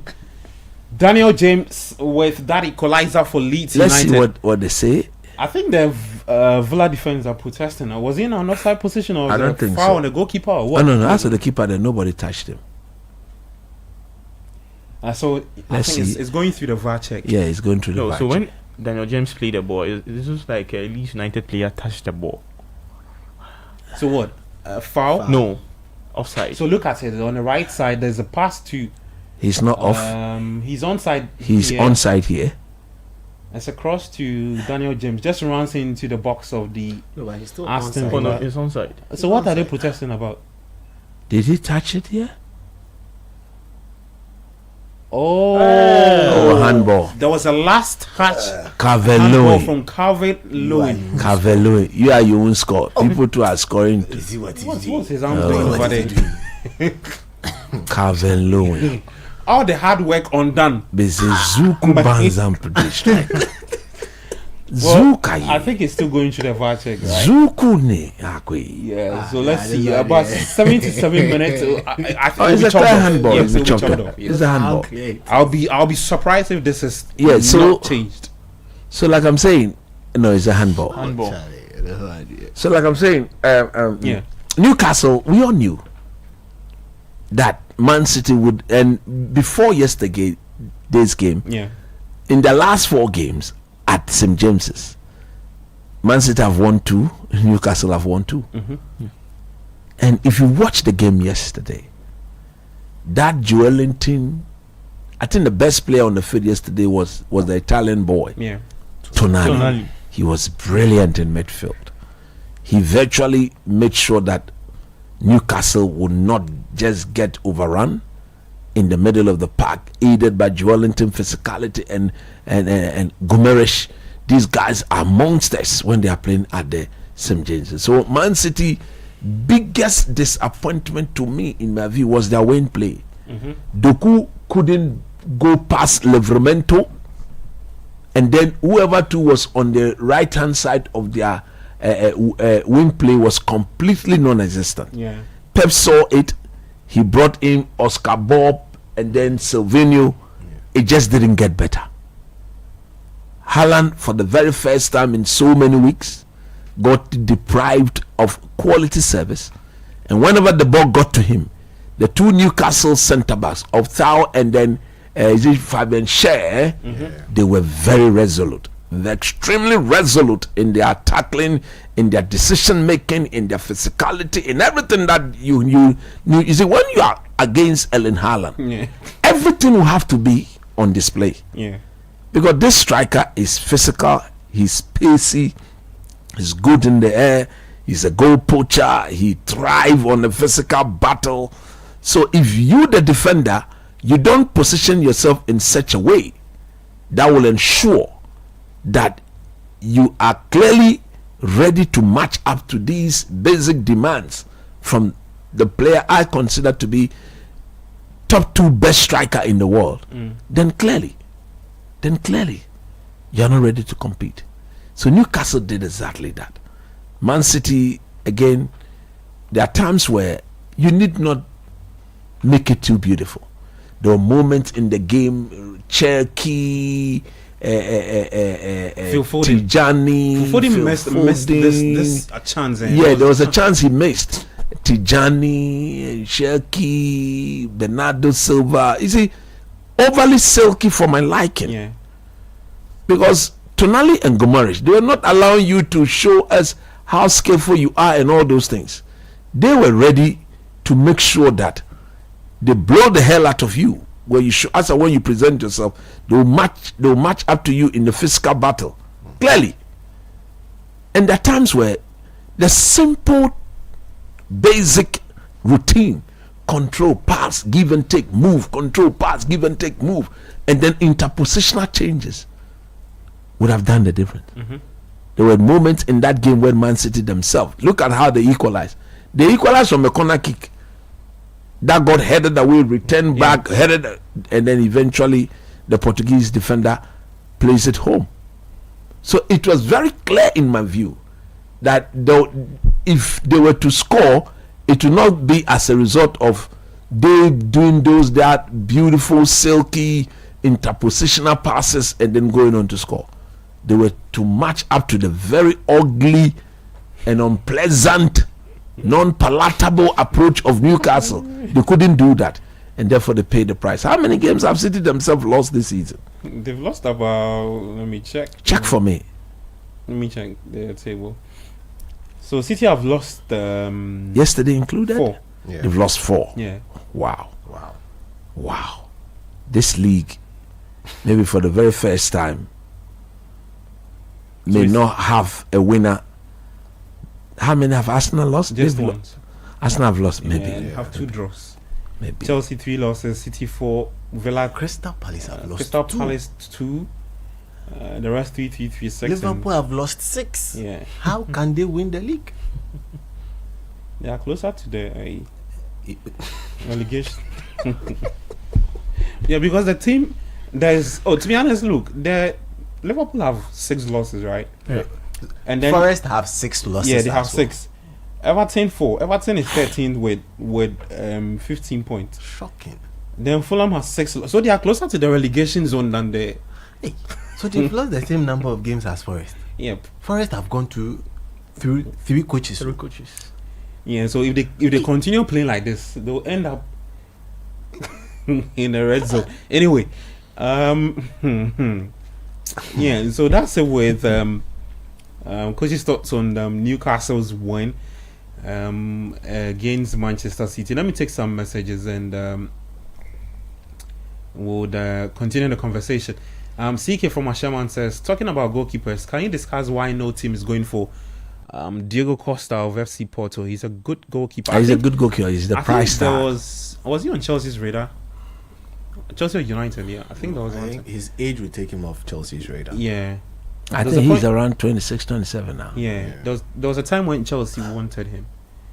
I think that was before Robert He's a good Sanchez goalkeeper, but the came in. price tag, I think you have to give Porto in excess of 70 million to Yeah. let him go. And normally you see, the teams now, they don't have that amount of money. Mhm. So if a goalkeeper is going for the amount of money that a striker will go for, then most teams want to find an alternative Yeah. to that money spent. So, but he's a good goalkeeper. If you are not good, you're not the Portuguese number 1. Okay. He is the number 1 of Porto, for Portugal Yeah. for a reason, and I think deservedly so too. Okay. Ken Currency says Slot after the previous season he should have gotten the position sorted after it was clear Trent was leaving because Salah is not the man of the previous years again. He should. Let me tackle this issue. You see, look, but I thought Mo Salah has played with Trent Alexander-Arnold for more than 9 seasons, Yes. Yeah. and they've played in a certain way. Yeah. They have a very good understanding between them. How many of time did we not see Trent Alexander-Arnold will not dribble, but Salah takes or he just loops Yeah. the ball over Yeah. and he's gone. Yeah. Frimpong would not do that. Soboslai would not do that. The other right back, Bradley would not do that. Yeah. Rather, they want Salah to get involved in the build-up. That is not the style of the young man. So he's been asked to play in a very different way. The people are rather targeting Salah, and I completely disagree. He has earned the right to be in this Liverpool team. Yeah. He's earned the right to be in this team.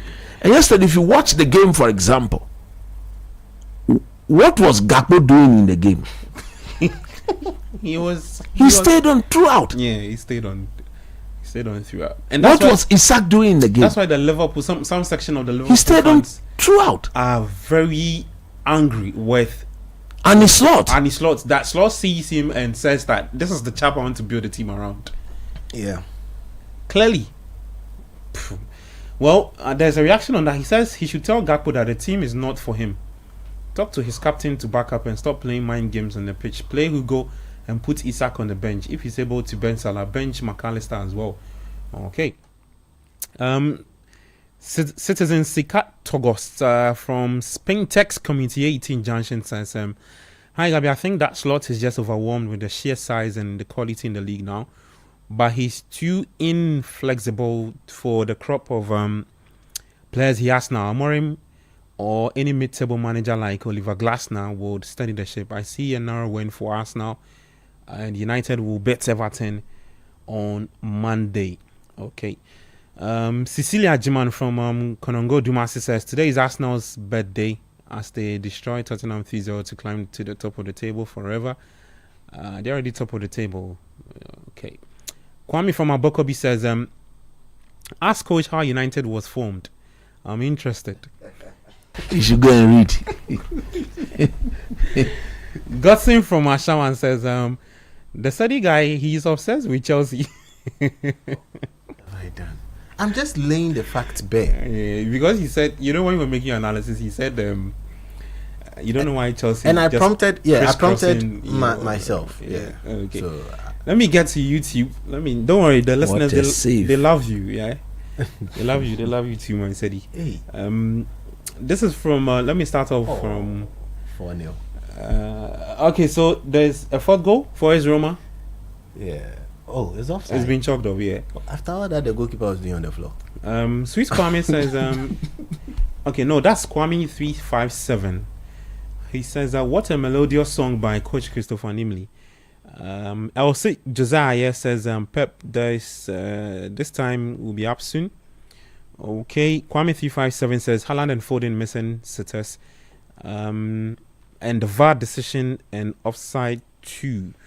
Okay, Solomon Bano 6973 says Arne Slot's la la la la with a laughing emoji. Coach, where will I get this haircut? Are you talking about Coach's haircut?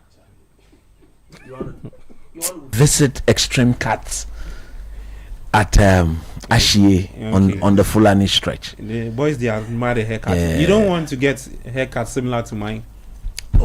You don't have a hair. You don't have a hair. Any hair, yo. Why be haircut? Hair there be haircut. Coach, he's looking like anytime I see you, Charlie, You the are reminded. smoothness of If it's disciplined, damn, man. you have to stay disciplined to have it so clean. So, Shining Brother One, aka Junior Anishlot. Behave yourself.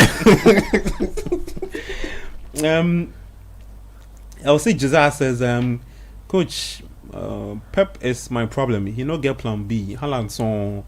Okay. No, but I started saying it after the very first 4 games that a time will come that the channel to him is blocked and the others will have to step up. Yeah.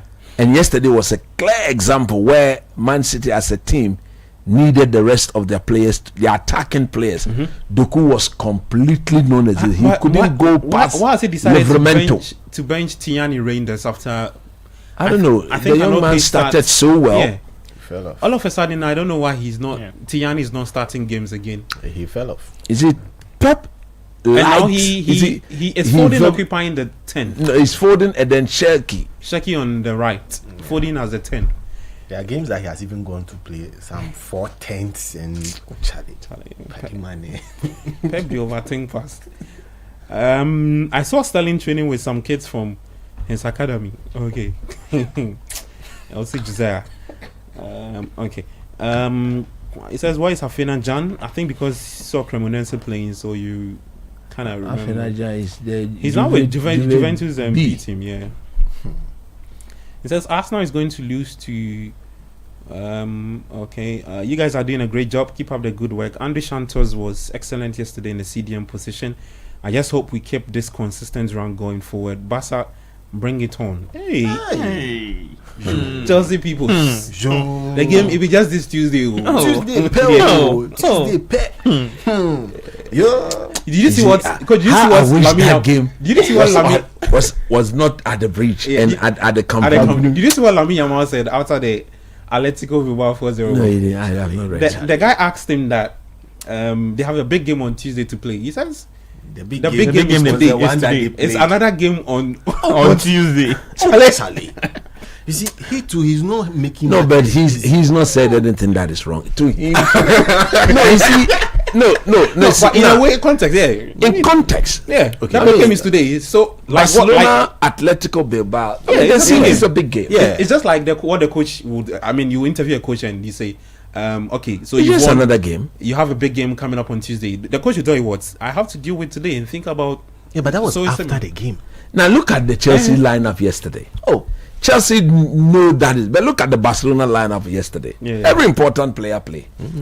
They actually took them off when they took a 3-0 lead. They say Lewandowski come and rest. Then even you see, but in as for the Chelsea, their intent is all about Tuesday. The Barca, yeah, it was clear in the Barca and So, in the clear. Burnley win. To Chelsea, well, that is the big It was game. no, it was clear. Maybe Barcelona Yeah. doesn't see it as a big game. I will say something for the Chelsea fans here. That in such a way that you see, the coach said that Cole Palmer is further out because he too, when he wakes up at night, he normally knocks over things. So if that's an injury everybody can pick up, no problem. But for Caicedo, he said Caicedo came back very late. Yeah. That's why he did not play. But you are saying yeah. But aside Caicedo, no, who else? Okay, guys, there's a quick update on Afena Jana, what he plays for. So, he plays for Ahmetspor in the Turkish second tier. An update from our good friend Fentu Tari, Sadly. who is listening to the show. Oh. And also, yeah. That's so- where Afenajan plays for. Yeah, Ahmetspor. Ahmetspor. Ahmetspor. Oh, Charlie. Wait, is it the Turkish Second tier. Yeah. Second tier. Ahmetspor? Yeah, second tier. So, Ahmetspor. that's where he plays for. I've never heard that name before. Charlie. Yeah. So they are Wow. third. They are third on the league table after 14 games, 8 wins, 2 draws, and 4 losses. How many has he scored? I would have to check that. I'm not sure he's been involved heavily Ahmetspor. like that for Wow. the Turkish league. Let's take you back to the Elland Road. There's still Aston Villa in the lead against Leeds United. You can text into the show 054996 996 054996 later 4:30 there's a big game. Arsenal at home, they're taking on Tottenham Hotspur.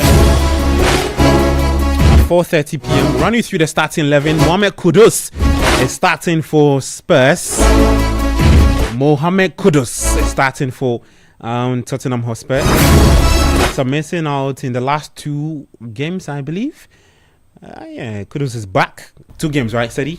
Yeah, he missed 2 games, but the most notable one was the last game he missed because a lot of people were looking forward to having him in the Asian adventure.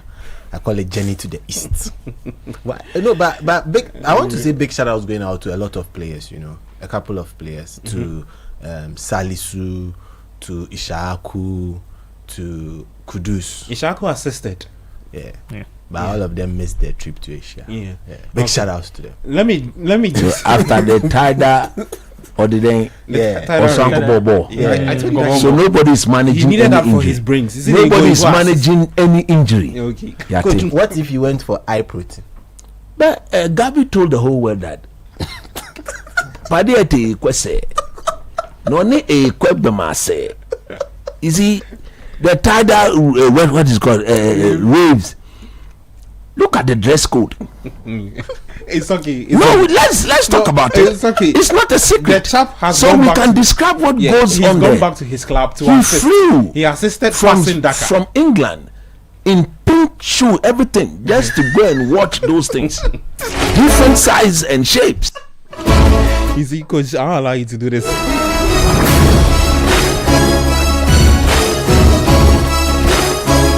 I'll run you through the starting 11 for that game between Arsenal and Spurs,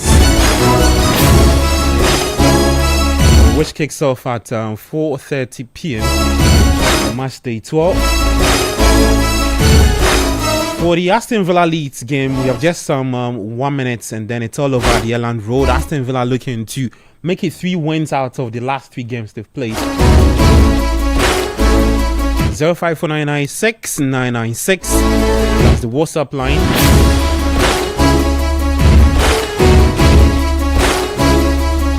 Who is that? Morgan Rogers. No, he wasn't at. He was at City. Yeah. City. Yeah.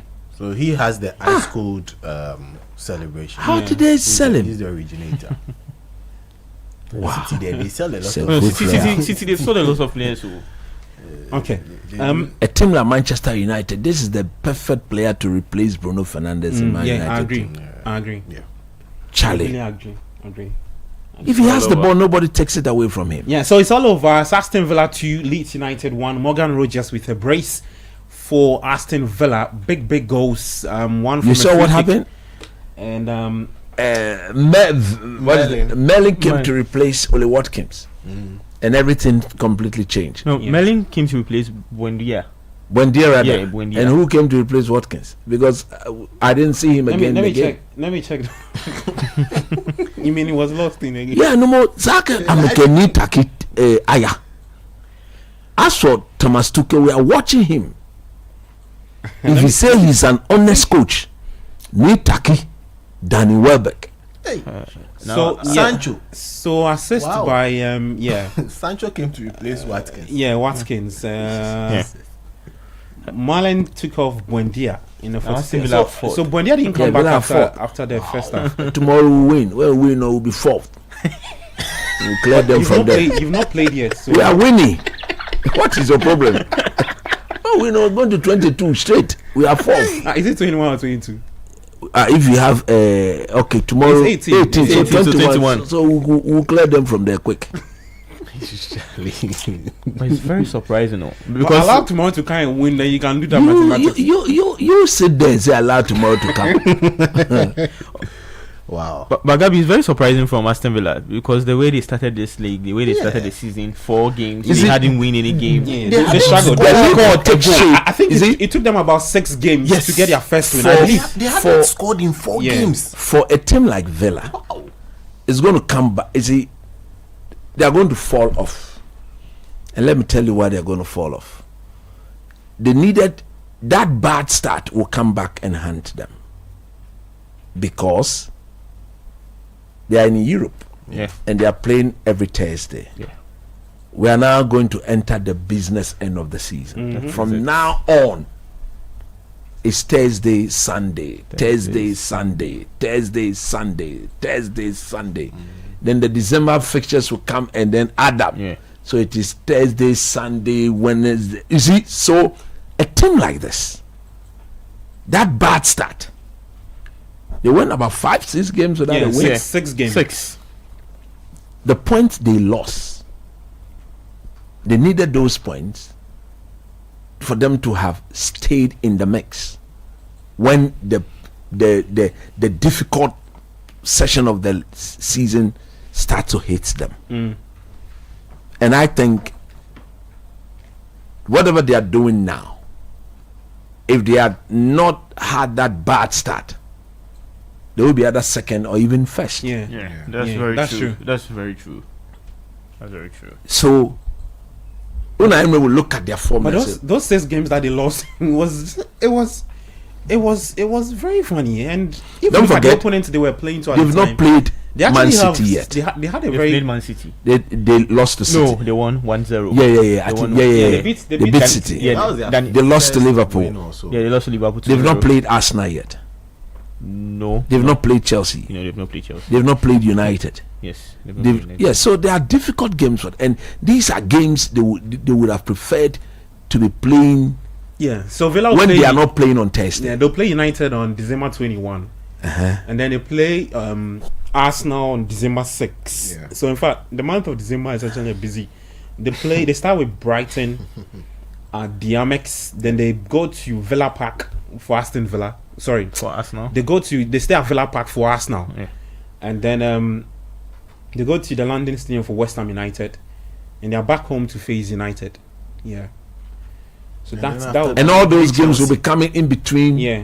European games. Yes, I've even taken out the Europa League. Those games will be coming in because European for the games. Euro, they have young boys to play, and then FC Basel. Yes, in between the pure fixtures. And that would be a very difficult task for them to summon. So yes, it is good they are winning, but at the end of the day, I think the reflection will be seen at the end of the season.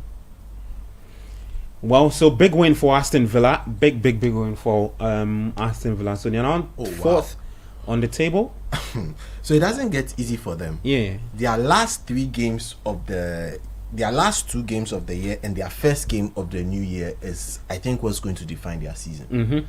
As to whether they get into a top 4 Champions League football next season or whatever they want to do. Yeah, I feel that those 3 games are going to be extremely difficult. They might end up maybe losing all. They play. So their last 3 games of the year is Manchester United, Chelsea, Arsenal, and then they end the year.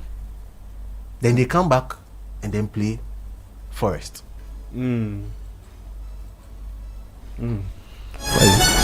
Big fixture. Well, let's see how they manage to go through the lineup of fixtures coming up. 054996 4:05 p.m. The next fixture in the PL is at 4:30. But let me just quickly take you around the world. Let's start off with let me see. For Leeds United, that game against Aston Villa, they lost. But the Italian Serie A, AS Roma also beat Cremonese by 3-1. 5 p.m. we'll see Lazio taking on Lecce. Inter Milan up against AC Milan. French Ligue 1, Auxerre played out a goalless draw with Olympique Lyon. Stade Brestois will take on Metz at 4:15, 10 minutes to kick off.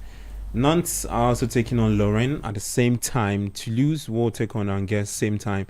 And then at 7:45 p.m. there is Lille up against Paris FC in the French League. For the Spanish La Liga, Betis are currently losing to Girona by 1-0. Getafe will take on Atletico Madrid. And then Elche up against Real Madrid in the Spanish La Liga. Let's come back to the PL. 4:30 p.m. Arsenal are up against Spurs. Let me just run you through the starting 11 for the 2 teams. Let me start off with the home team, which is Arsenal. 4-2-3-1 formation. Manager is Mikel Arteta. David Raya starting. A back 4 of Jurien Timber, William Saliba, and then Hincapié starting. Calafiori is on the left side, playing as the left back. A midfield 2 of Zubimendi, Declan Rice, Trossard, Eberechi Eze, Bukayo Saka, and Mikel Merino. The experiment continues with Mikel Merino leading the attack for Arsenal. For Spurs, it's a back 3, so a 3-4-2-1. Manager is Thomas Frank. Vicario is starting, a back 3 of Kevin Danso, Van de Ven, and Christian Romero. Midfield 4 of Jet Spence, who's playing as the right wing back. Paulinho and Bentancur as the midfield 2, and then Udogi as the left wing back. Odobert is starting. Mohamed Kudus is also in the starting lineup, and then Richarlison leading the attack for Spurs in that game that kicks off at 4:30 p.m. Let me run you through those who are on the bench for Spurs. Okay, before that, let's take the thoughts of Arsenal boss Mikel Arteta. Yeah, well, we believe with what we wanted to do, it was the best partnership to start today. Obviously, we're going to have the absence of Guy for a few weeks, and we need to accomplish that stability that we had in the past, and that's how we start today. Like I say, it's his first Premier League start, but he's an experienced guy. International level in Germany, so no concerns there, I guess. He's won the Premier League in Germany as well, and as you said, for his age already, a lot of football in his legs. And just looking at your bench, some good news there with Madueke back and Martinelli back. How ready are those 2 to help you? But also, how close were a couple of others in Gyökeres, and I saw Odegaard is with you in the changing room, I think. Yeah, well, they were very close, and Martin as well. Unfortunately, he wasn't 100% to be involved in such a game. But Noni back and Gary back, big news for us. What do you make of that Spurs team? Look pretty clearly. It's a back 3 or a back 5. How does that affect the challenge? Yeah, we plan it, we expect it with Thomas. He's done it against us, and Dan is clear as well what Danso brings to the team in very important phases. So yeah, we were prepared and ready for that. They haven't done it only in moments during the season, but it's something that we discussed that they might went through that.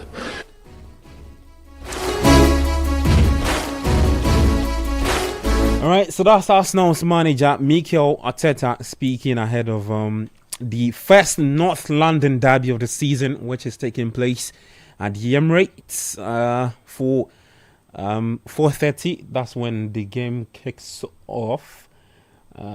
So yep, that's it. The first London derby.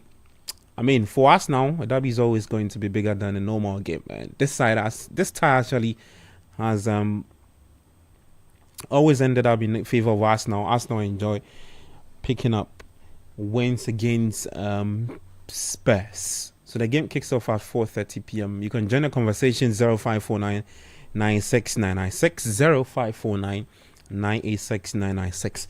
Let me just run you through those who are on the subs bench for both teams. So on the part of Spurs, they have Antonin Kinski, Archie Gray is there, Pedro Paul, Lucas Bergval, Papisa, Xavi Simons, Brennan Johnson, Matthias Tell. There's Randall Kolumwani on the bench for Spurs. And those who are injured, they've got Ben Davies, Koto Takai. There's Radu Dragusin. Hey, this Dragusin guy. I forget how to say he didn't play for Spurs. Hey,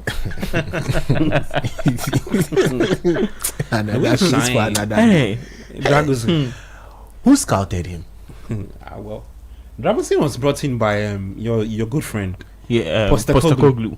You are come to play highline with Dragusin. James Maddison is also injured. He returns early January 2026. So ACL. Yus Bissouma. There's Dejan Kulusevski and then Dominic Solanke. On the part of Arsenal, those who are injured, Victor Gyökeres returns somewhere next week. His strain injury.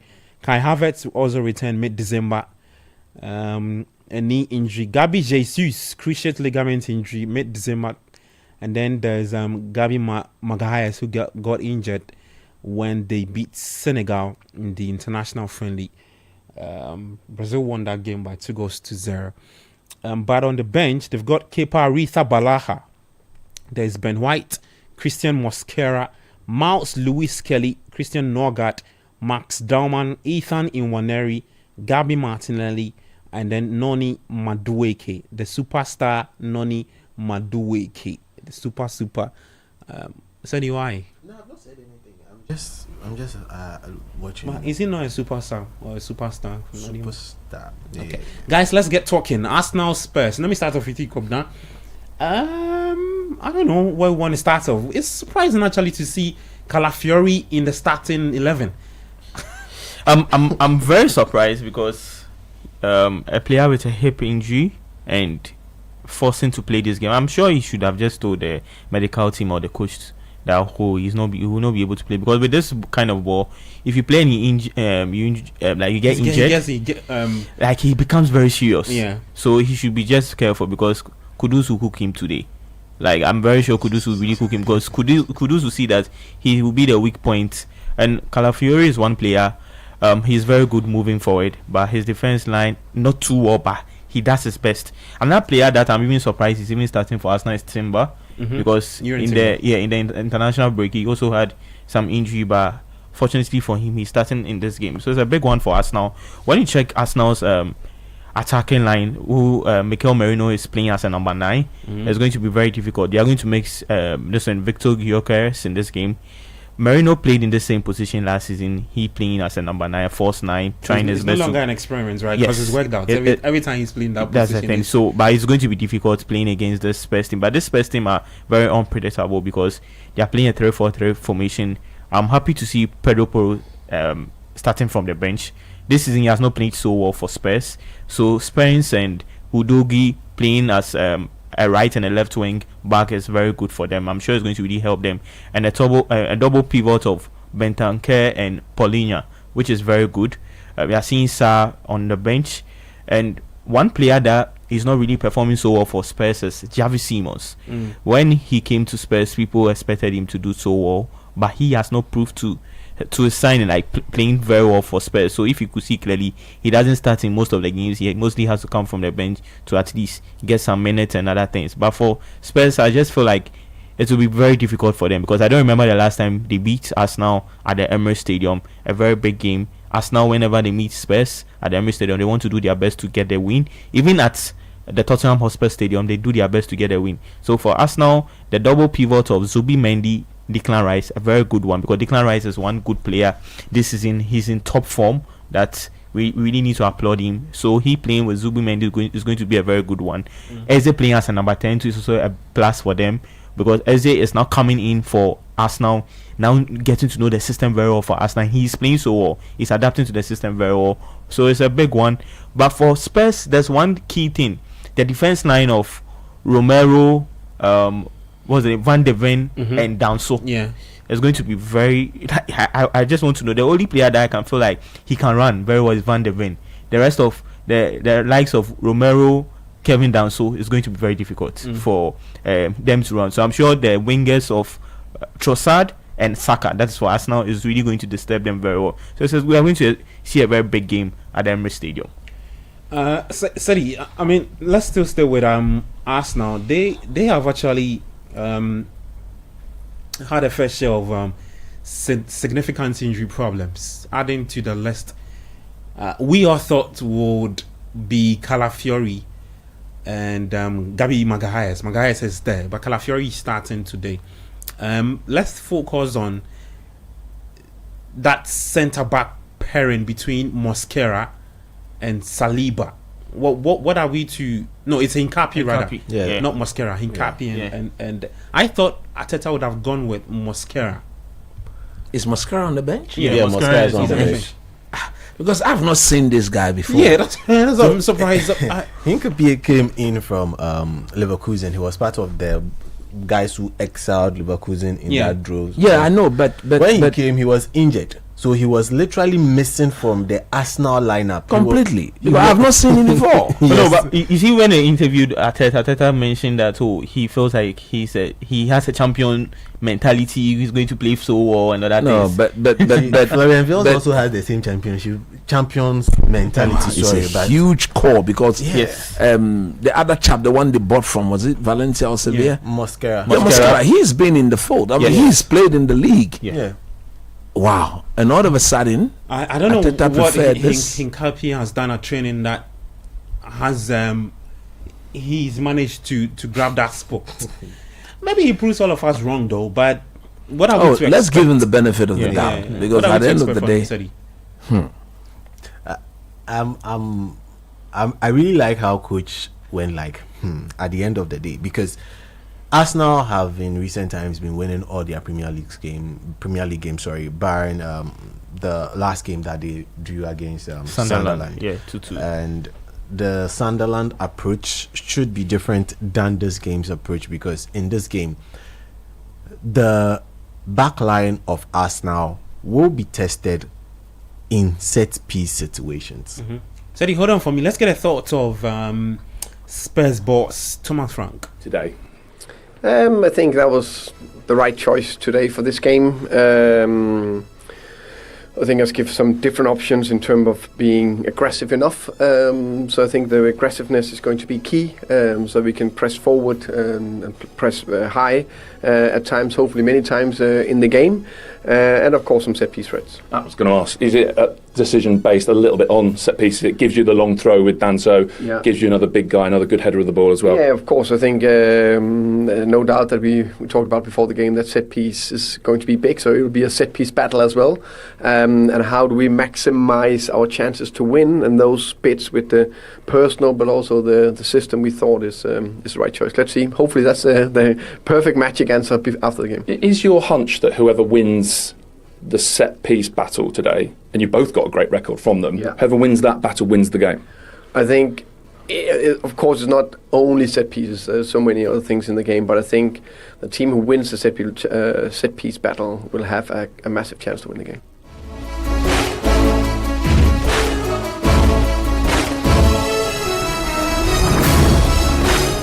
right, all is set for the big game. Arsenal taking on Spurs. We had Arsenal, Spurs boss Thomas Frank speaking ahead of the game. Kickoff at 4:30 p.m. explaining some decisions with regard to the starting 11. Said you were making a point. I would want to throw. I've seen something Thomas Frank do with his starting 11 today, and I want coach to handle that for us.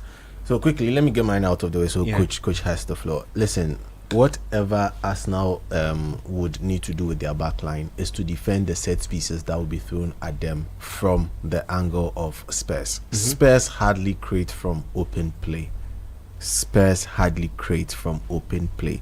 And that should be how they are going to handle the game. So if Hinkapie can actually assist them in drafting the area threat that Spurs would bring because of their set pieces, then it helps them. But aside that, I want to see how he performs in that back line. Saliba definitely is going to be the coordinator of that back line, but how he fits in perfectly like a jigsaw puzzle will be very interesting to see. Okay, coach, let's talk about Thomas Frank. Ever since he took charge as manager of the team, we've actually not seen a back three from him, like what we used to see at what he did at Brentford. He's gone with a back three: Kevin Danso, Christian Romero, Van de Ven. And Kwabena highlights that in the two, I think Van de Ven is the one that has pace, more space than all the two other centre backs in Kevin Danso and Christian Romero. What do you think is the thinking behind his decision to finally go a back three with what we used to see him do at Brentford? Look, to be honest with you, when I saw the back three, I was like, wow. But on hindsight, I think he's gone for the best tactics. Because I saw this Arsenal team played against Manchester United in the first leg, and Man United more or less played that same system. And I saw how Arsenal really struggled to cope, although they won the game though thanks to a blunder by Buendia. So I think he's done, and what he's done that, I think, to liberate Mohamed Kudus a bit more, because Kudus may not be required to stay out wide.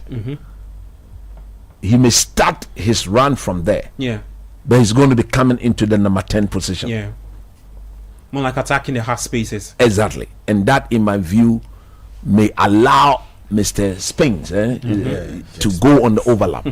Now, what he has done on the defensive, I think he's guaranteed himself 5 men at the back. Without the ball. And Udogu, is that the name of that guy? We all understand, we all know how very good he is going forward. So and then in midfield, there is the boy from Uruguay, Bentancur, and then Palhinha. Okay, these are proper framework. So what he's actually done, at any time defensively, there will be 5 men behind the ball. And in the modern game, if you've got 5 men behind the ball, that is enough a defensive line cover until the rest of the other players come in to keep the shape. So I really want to see how it pans out, but I can understand his thinking, because you see, Arsenal themselves like going wide. Arsenal most influential players are their wide men. So what that system actually again brings to Spurs is the fact that should Saka pick up the ball and decide to take up Udogie, right behind Udogie there is Van de Ven. So there's what you call a defensive line cover. So he has to deal with 2 men. You have to do with 2 men at the same time. And if he decides to come through the middle, there's Palhinha, there's Bentancur. So I think this is what coaches are paid to do. I'll not be surprised even if Odobert joins. You see, of course, he can attack on that left side. Exactly. And this is what coaches are paid to do. So I want to see how Arteta will respond to it. And I believe we are in for a very, very good game. But please, let me do this. It's away from what we are doing. One of my bosses, I mean, he's a man I admire so much. Dr. Yirenchi. Nketiah too knows him very well. You see, he's been involved in the World Robot Olympiad, and every year he tends to be part of the team that tend to select the best robotics kids in Ghana and get them to go and challenge the rest of the world. They've been doing very, very well, to be honest with you. And this year they are off to Singapore. Okay. And from what I'm gathering, is going to be a very, very hugely contested competition, and under the tutelage of Dr. Renchi, and he wants me to show gratitude to the following people who's teamed up with him to get these boys and girls well prepared for the challenge, because it's a challenge that is going to have almost every brilliant, creative, technically gifted kids in the act of robotics and stuff assembled. And if there are people from Ghana representing Ghana, you want to acknowledge that and encourage them to keep doing this and keep exposing our awards to such beautiful competition. So on behalf, Dr. Renchi is so grateful to the following people. He said, please, should you mention this, please extend my profound gratitude to Dr. Michael Wilson, Asabia Asari Menta, Kojo Eyam Boatin, now reading his PhD, Dr. Otin Jesse, and Engineer Leslie Jopa. We couldn't have achieved this without their knowledge, sacrifice, commitment, and selflessness. Thanks to them very much. Look, I'll be monitoring this competition for as long as it goes on all the way in Singapore. And I'll talk to the news team of City FM if possible. Whilst they are there, we could link up with Dr. Renchi and see how the Ghanaian kids will be competing and faring against the rest of the world. There are people, kids from China, from India, from America, from the UK, from Russia. It is going to be a keenly contested competition, and I just can't wait. I am very confident, and I'm very, very certain that they will go out there and raise the flag of Ghana. So we'll be keeping very, very high on them as well. See how they perform and also push their exploits all the way in Singapore, right? Yeah, in Singapore. The first batch left yesterday. The second batch has just left as we speak, and then the last batch will leave tomorrow. And then by Tuesday, God willing, they will be assembled and ready to take up the rest of the world. Okay. Let me read some messages. And then we'll be bringing you all the updates. Today we'll close at 5:30. So we'll bring you all the updates regarding that game between Arsenal taking on Spurs. Jay from Cove City says, I'm trying to understand the substitutions done by Anislot in yesterday's game. The man is just clueless. Look, I've never seen that. I couldn't see, because all the substitution, I'm not taking words, but every substitution he made, he weakened the balance of the Liverpool team. He weakened the shape. He weakened the chemistry. There was no understanding. The players looked confused, and they were just looking at individual do their own thing. What if you are doing that in the least expect? You have to micromanage them. You don't do that and put your hand in your pocket and you are sweating from your head. Coach, like Nketiah always said, there was happening. James, who says, I saw Kennedy Chumesi in his all Santo category. Is he officially the Shining Brother 3 with a laughing emoji? Okay. Good afternoon, guys. Park with you from Brekusu says, I just saw Sterling as Lashibi buying roasted plantain for but listen also, 350,000 pounds every week. A week. Yes. And there are at least about 3 more years to go. Just all renam baby. He says, I'm a Liverpool fan. I don't know the kind of fitness or gym work these players are doing. The players are easily pushed over. As for Slot, he doesn't believe in his squad and does not have the balls to drop players. Then he will surely get a sack. Okay, Manasi texting from Mataiko says, I understand where the guy is coming from. So said he was talking about how Welbeck has been scoring against the big teams, and when he got to Chelsea, he said He scored twice against Chelsea, who have been buying players haphazardly. Okay.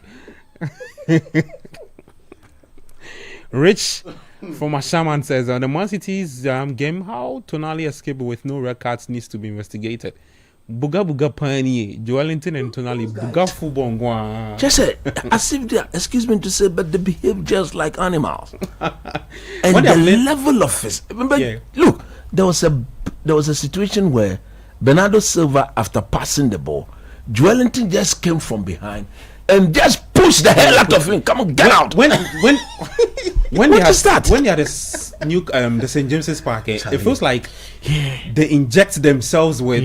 For me, look, I don't blame the referees. To be honest, I think the referees have they could have stamped the authority. They have encouraged them to. But if you take the way they play, if they come to Arsenal as if they don't even know how to kick a human being, if they go out because they know that now they are away from home. Yeah. So when they do that and the home support gets to them, they'll be shown the red card. Yeah. Alvino from Akosombo says, good afternoon, Gabi. I think Chelsea's defense look better with Chalobah and Fofana playing together. Okay, I think those two will start against Barca. Fofana, no. Or a teacher player. Chalobah and who? See. Chalobah and who starts against Barca? I think he looks the best. Yeah. But I would have gone with the young man. Yeah, George Champon. Yeah. Because look, one thing that is for sure, on Tuesday Chelsea will play on the counter-attack. Yeah. They want to draw Barcelona in. Barca will do the hard line. They will do the hard line.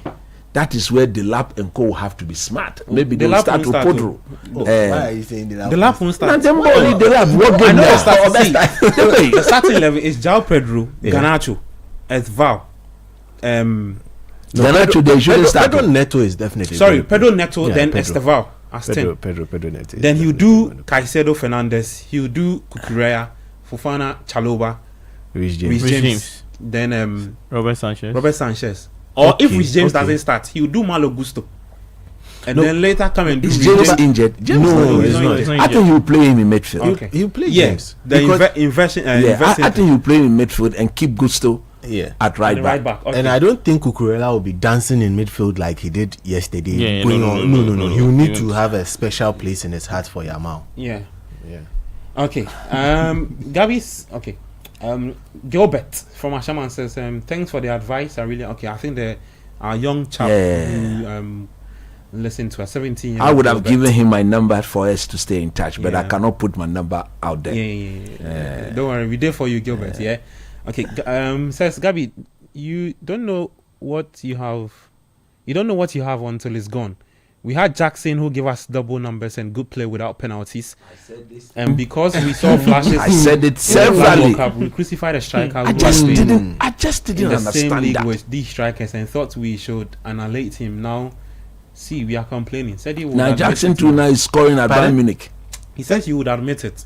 No, you see, you remember when this whole Jackson transfer issue came up? When I sat here and I spoke, the Chelsea fans, all of them came for me. All of them. We had someone even calling. Yeah, I remember. You remember? So I don't know what he's saying. I would admit. Okay. Well, before I proceed with the messages, so the Arsenal Spurs game has started. 1 minute into the game, Spurs are looking like to start on the front foot. Of course, just like Coach predicted, it would be to hit Arsenal on the counter attack. Arsenal will be looking to commit more bodies, rely on their wingers in Saka and Trossard. I've seen Kudus' starting position. Yeah. And like I rightly said, he's in one of the number 10 positions. Yeah, so he looks he's more not closer outright. to There he is. You see Richarlison. where he is? Yeah, he's and closer to then Spence Richarlison. is high up the pitch.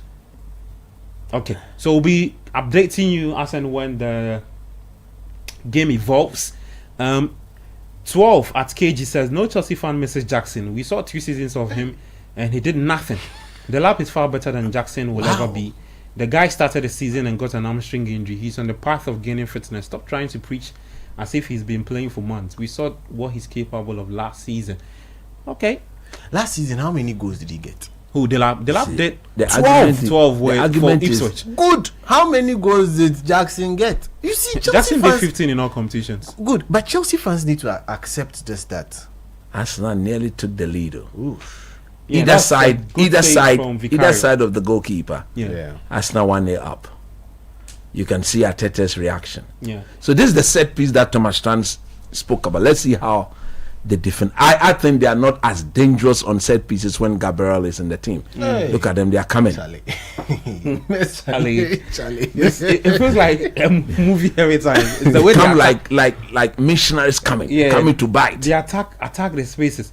In Jebina and Sekina, from Ejaba is Sekina from Accra. I'm sorry for messing up your name, yeah. If Arsenal can afford 42 points away, it just can't be 3 against Tottenham. God can never fail Arsenal to set the title road straight through, though not with a neck-breaking fight. Okay. 054996 996. That's the WhatsApp line. You can also leave your comments on YouTube. You're watching us on YouTube. You're live on Channel 1 TV as well, and live on X, that's City FM. You can go there and leave your thoughts with us.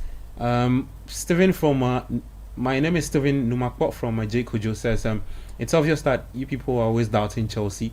Wait until they finish the game, then you can say whatever you want to say. Okay.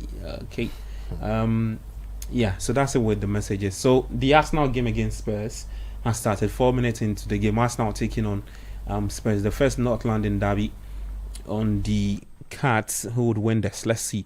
We're also keeping tabs on how much that Hincapié will perform in the absence of that's Gabi Magalhaes. So yep, that's it. Some key players though. Arsenal are missing Martin Odegaard for quite some time now. Kai Havertz is also there. A lot of people have forgotten about him though. Like Kai Havertz is still an Arsenal player. Our guy is steady. Yeah, he is 60 million. 60 million. He calls them 60 million. No, I just need to mention that because you see, when we talk about Liverpool, we mentioned that they spent over 400 million, getting to 500 million pounds sterling this summer, and they are where they are. So if we are missing Kai Havertz the entire season, we need to also put into retrospect how much he cost the team Arsenal. 60 million. Yes, it's very important. Okay, well, so just like Sadi put it, Arsenal are actually the top scoring Premier League team this season, right? When it comes to set pieces, they have 10, excluding penalties. Yeah, so they've scored. The last time I checked, they've scored over 60% of their goals from set pieces. Yeah, And the man who normally guarantees that is on the bench. Magalhaes He's going to be injured for some. I hear he'll be out for close to 2 months. Yeah, close to 2 months. So the stats actually said, so just like Coach put it, as a proportion of their total goals, 50% has gone to Gabi Magalhaes. Gosh. And would save today they'll fill his absence, because he actually scored the last gaps winner against Newcastle United from a set piece in September, and got an assist for the only goal 1-0 against Fulham. Yeah, as well at a corner last month. Yeah, so let's see. On the part of Spurs, they've placed a lot of importance on set pieces themselves, ranking 3rd in the Premier League for set piece goals. 6. They have 6 this season in there. So it looks like these two teams are actually relying on the set pieces to get their goals though. That is good. You see, when you are a defender and you are tackling, this is what your very first tackle, you have to let him feel the sensation in his bones and spines, and the next time he will know you are there. That is good. Defending. This is what you like, eh? Your first tackle, the kick, then the striker is always aware that you are present. It looks like he's injured though. Is that Trossard? No, is he? There's someone on the tail. Yeah, I think that's okay. Berichi Eze. Guys, let's talk about Eze. Has he been a hit for us now since coming in? Not really, but you also cannot say he's been a flop. Yeah. Okay. I think what he's done so well is the fact that he has made sure that he's not being very individualistic. He's played for the team, or he's played as a team player, and as when he has to bring his technical ability to the fore, he's always done that, and I think that is a credit to him. I think that is a very good credit to him. Okay, Kobina, what do you make of Brechieze? Oh, so as coach said, not really. But he's trying his best to just get some of the football. He's just trying his best to do well for the club. But I know the qualities of Brechieze. I know how good he is, and as he's getting more playing time, I know he's going to score goals, get the assists for us now. So it's not been bad from Brechieze at us now. It's not been bad. Sadi, well, you share the same. No, it's not been bad. What has been required of him, he has done. What has been required of him, he has done. I feel the Arsenal team like to get their goals from set pieces, and he's not one of those people to be jumping up there and getting the goals for you from the set piece. Also, you've come to meet other people who sort of in the Arsenal team are crossing the ball better than you from set piece situations, especially corners. So you've got to just wait your time. So far, it's been good from him. Whenever he has there's need for him to step up to the plate, he has actually shown up, not hide behind the football or hide behind I'm trying to adapt to a new team kind of antic. He has actually just done his little bit to actually help the Arsenal team. I think there's more to his game, if only, like coach keeps saying, Arteta should just unleash his Arsenal team, and then we'll see the various Arsenals in his actual Gunners team, because I feel he's really stifling a lot of guys in the team from really bringing out what they can. A quick word on Thomas Frank. The status is that he won his first Premier League game in charge against Arsenal back in August 2021. Yeah. He's actually winless in his 7 meetings with the Gunners, losing 5. Coming on. It's not been good results from Thomas Frank whenever he faces Arsenal, and especially for Spurs themselves when they also meet Arsenal. It's not also been good from them. But I'm sure with this game they'll have to do their best. The first 10 minutes has been very shaky from them, from their defense line. Arsenal trying their best to get an early goal, getting the goal. But for Spurs, we are yet to see any attacking run from them. But for Spurs, they're still trying their best to also defend very well in the first 10 minutes. So it's been a good game from Arsenal so far. But they have to just do the most important thing by just scoring a goal. But for Thomas Frank, I'm sure this game is one game that he knows that most Spurs fans will love it when he wins this game. So he has to do his best. At least, if he even gets 1 point at the Emirates Stadium, they are going to be very happy at the end of the day. Well, for one thing, I think Spurs will need Mohamed Kudus back from the knock that kept him out versus Manchester United. He leads Spurs for expected assists, right? The XG says 1.3, and the chances created 15 in the PL this season. It's only Richarlison that has more than him. He has 17. Coach, what should we expect from the Ghanaian today? Like you said, that I think fundamentally he's playing in the role that is supposed to allow him to have a feel of the ball, and when he gets it, he needs to be very smart. The press is going to be on him. We've seen close to 12 minutes. He's touched the ball about 4 times already, and on all four occasions, Arsenal were not sparing him at all. They were very relentless in trying to hurry him off the ball. That's what you want to do to him. You cannot afford him time on the ball, because the more time he has on the ball, the more his technical ability will show, the more his decision making will go and impact whatever they are going to do in the attacking sense. So for me, I believe that already, you see, this is that's unfortunate. That's unfortunate, and that's a painful one. Looks like it's game over already for. No, I think he'll be fine. I think Leandro Trossard. Chairman is jogging on. Yeah. That's why I was laughing. I think he'll be fine. So like I was saying, Kudus will have to be very smart in possession of the ball. There are times where, you see, when everybody expects you to dribble or to hold on and dribble, look at Messi. He doesn't dribble at every possession. No. He picks it up, he lets go. He picks it up, he lets go. Picks it up, he lets go. So when you least expect him, that is when he now takes everybody by surprise, and the outcome, most often than none, is a very happy one. And normally he does it when he knows he's getting closer to exactly the opponent's box. Then that is where he shows his technical ability, and these are the sort of things the Ghanaian will have to learn from. But Kudus the everywhere, Chema one dribble everywhere. For me, that's always been my issue with him. That's always been my issue with him. That's always been my issue with him. If he can understand where he can, the area or the areas on the pitch where he's most likely to. You see, when you're most likely to influence the game, you find yourself there, then you bring your technical ability to the fore.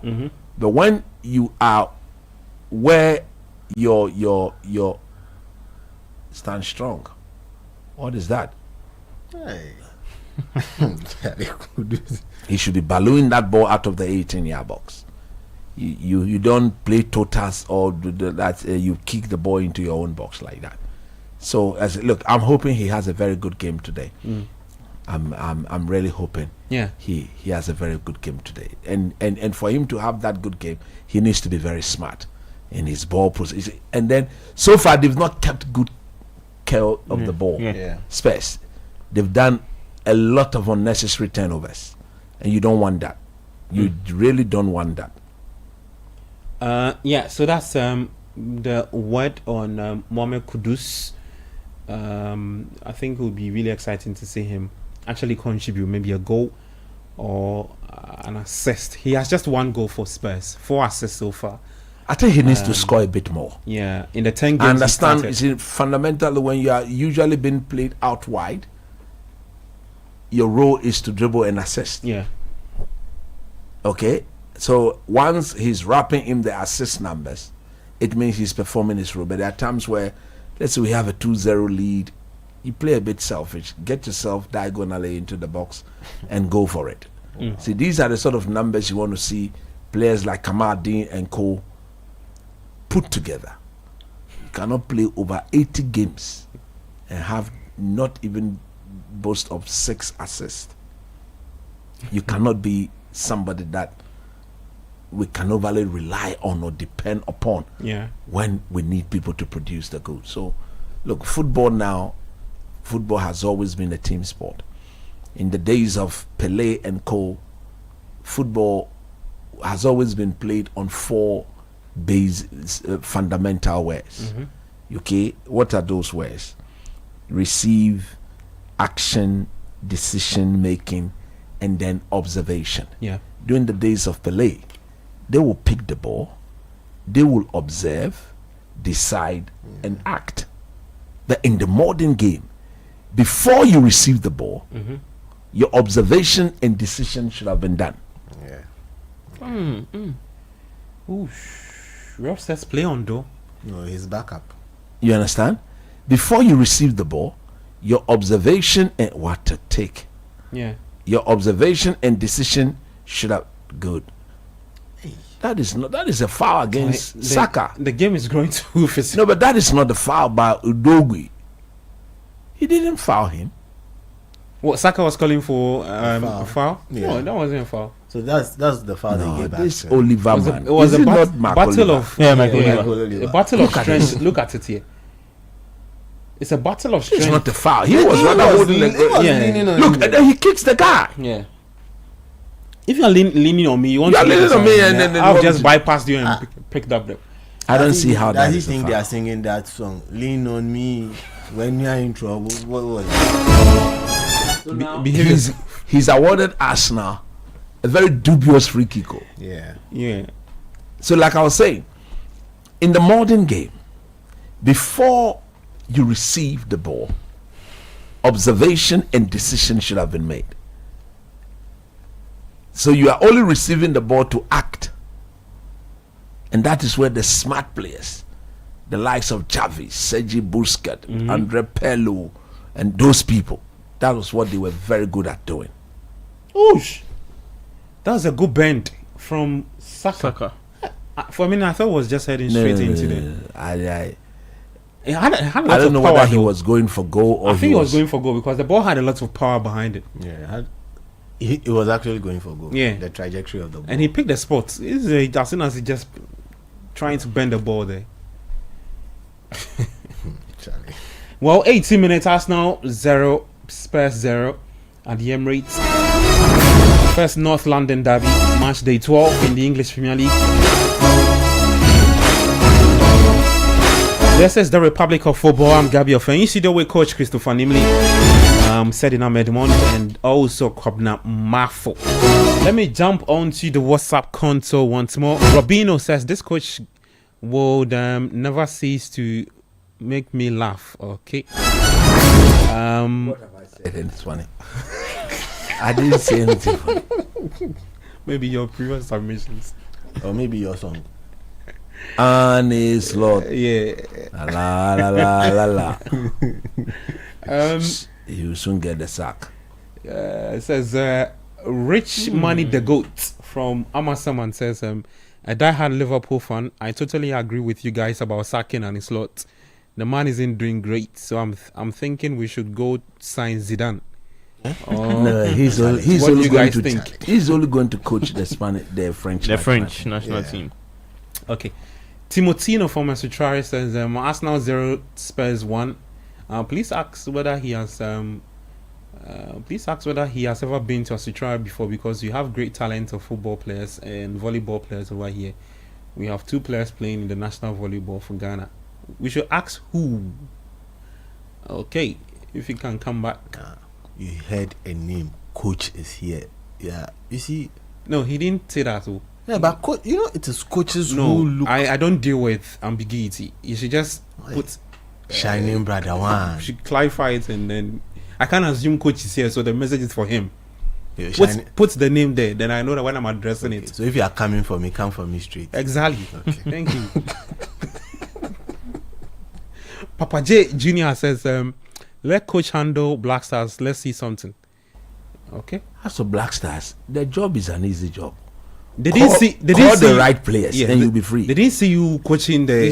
No, forget about that one. You just call the right players. Make sure you stand your ground so that Keto Kriku and Co will not impact your call up. You'll be free. Okay. I'm telling you honestly. Victor from Ablekumo Dumasi says, a slot is about to open our outfield. This is what he did. Okay. Yeah. Ochadia from Medina says Inter over about 1.5. Fenerbahce over 1.5, Madrid 2, Lazio 1, Pauli vs Berlin 1.5, Arsenal vs Spurs under 4.5. Preet from McCarthy says Hincapi played against Brighton in the Carabao Cup and kept a clean sheet. Yeah, that's the only game he played. David from Ashaman Estate says, I'll debate this every day, and it's fact. Most top scorers in the PL teams are also their primary penalty takers, so Chelsea fans are just hypocrites. They were too harsh on Jackson. Really? Okay. Oliver from Spain Tech says, please correct Sedi. Arsenal set piece coach Nicolas Jovac didn't come from Brentford. He came from City. He worked with Pep when Arteta was there. It was Arsenal's goalkeeping coach Iñaki Kana, who came from Brentford a year later, brought David Raya to Arsenal. Okay, well noted. All right, so you can also send your thoughts.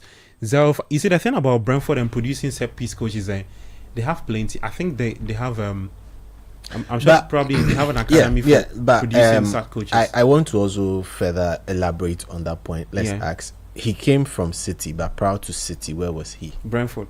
That's the only question I would ask. Okay. 05499696 05499696. When it's 5 p.m, we would activate the phone line, so you can write this number down, 05399696. You can also call us on 0549986996. When it's 5 p.m, right, then you call us and let's get talking. Arsenal currently taking on Spurs.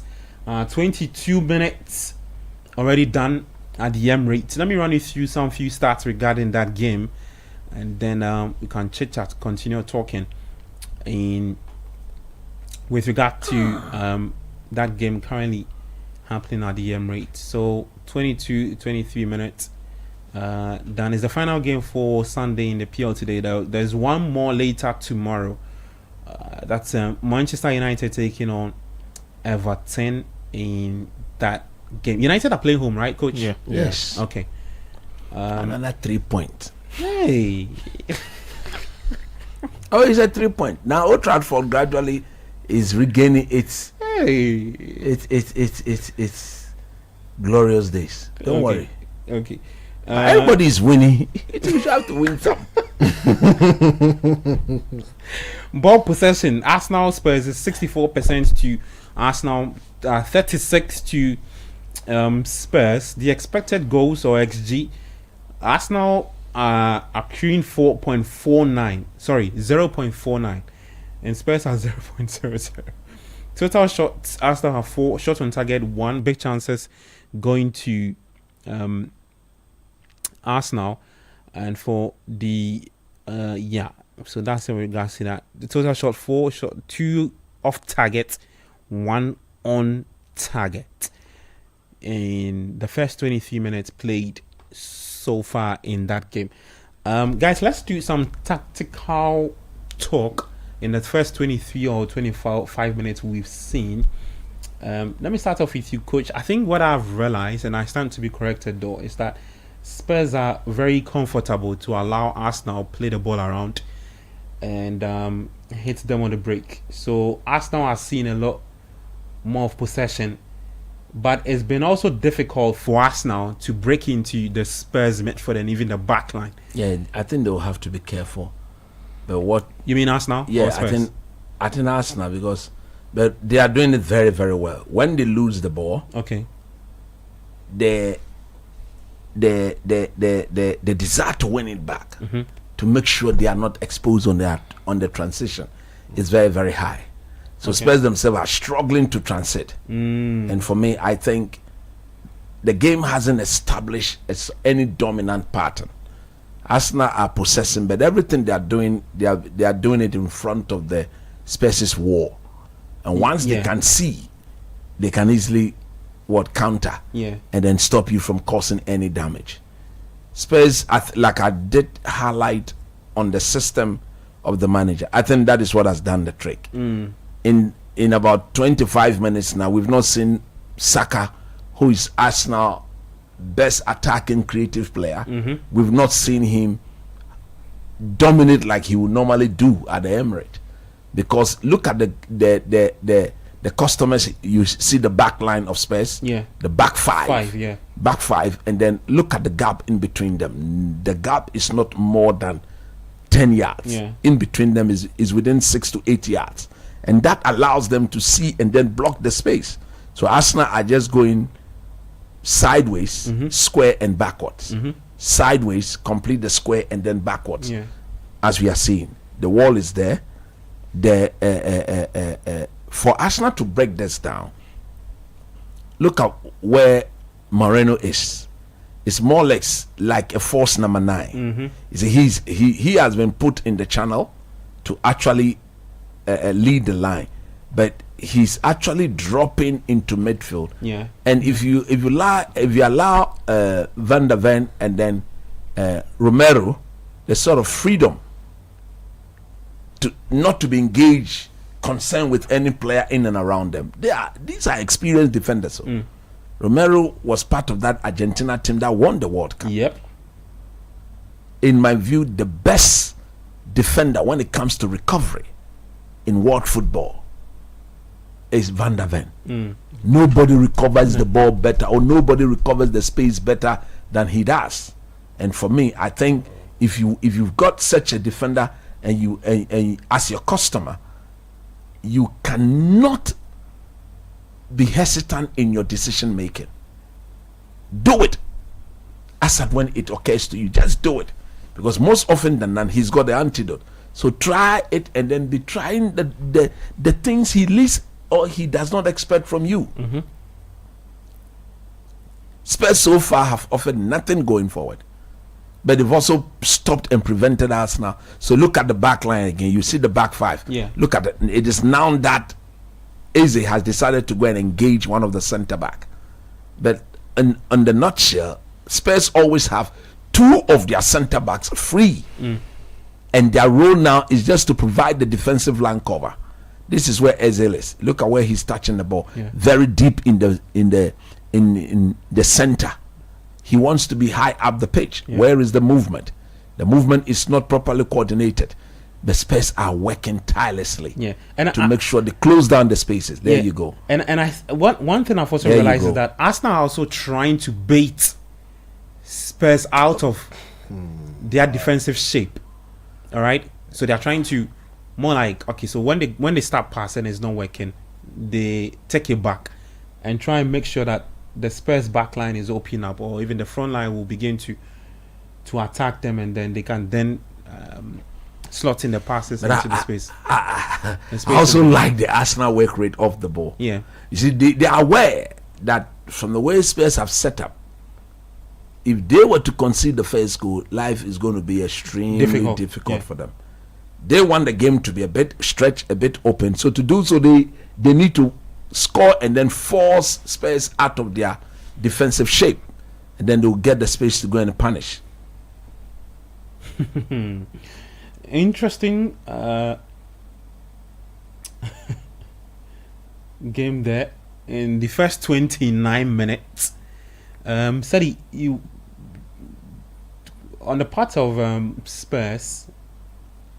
Okay. Loose ball. Before, okay. That's Van der Ven. You saw what he just did. Yeah. Put his hand in between the man and the ball, and that made sure he took charge of the situation. He's a proper defender. Yeah. I look at this guy and I say, "Come on, man." And that's a foul. He's got great athleticism as well. He's a proper defender. Immense pace and challenge. And at the World Cup, he'll be playing with what's his name? Van Dijk. Van Dijk. How? Yeah. I think that the Dutch themselves is a back three team.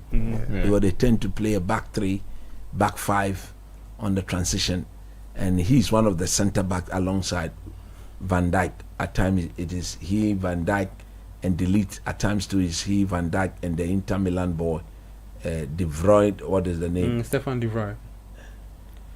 Well, Sadi, how long can Spurs do this? I mean, sit back, allow Arsenal to enjoy themselves by seeing a lot more of the ball and all of that. Just before he comes in, they are not sitting back as a defender. But what they are making sure is that when they have to put men behind the ball and keep their shape, they do exactly that. That is done. So he's very good at these long throws.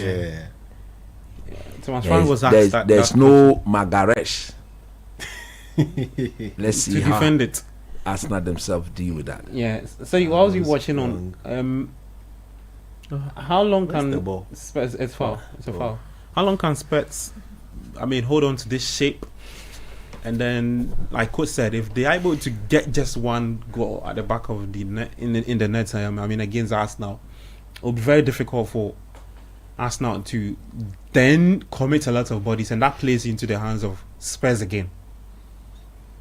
Well, for Spurs, I would say they are now a bit of an improvement on Brentford, and we have seen in the past that Brentford can actually hold such a shape for a very long time, because the Thomas Frank team, you would need to be really, like Coach highlighted, there's a lot of movement and there's a lot of work off the ball, because you have gone to a place where you naturally know you are not going to be keeping the ball. So as much as possible, you should be able to keep the ball in different phases of the game. First 10, you are done with that. Now, next 10, you are done with that. Then you look at it in those kind of phases, and I think you should be able to at least put this up till somewhere 60, 65 minutes, and it will begin to now frustrate Arsenal. Arsenal will then begin to throw on a lot of their attacking players, leaving holes behind for you to also to exploit. You also have some little runners on your bench, so then you also then turn to the bench. But for the longest time possible, they should keep this shape to frustrate Arsenal.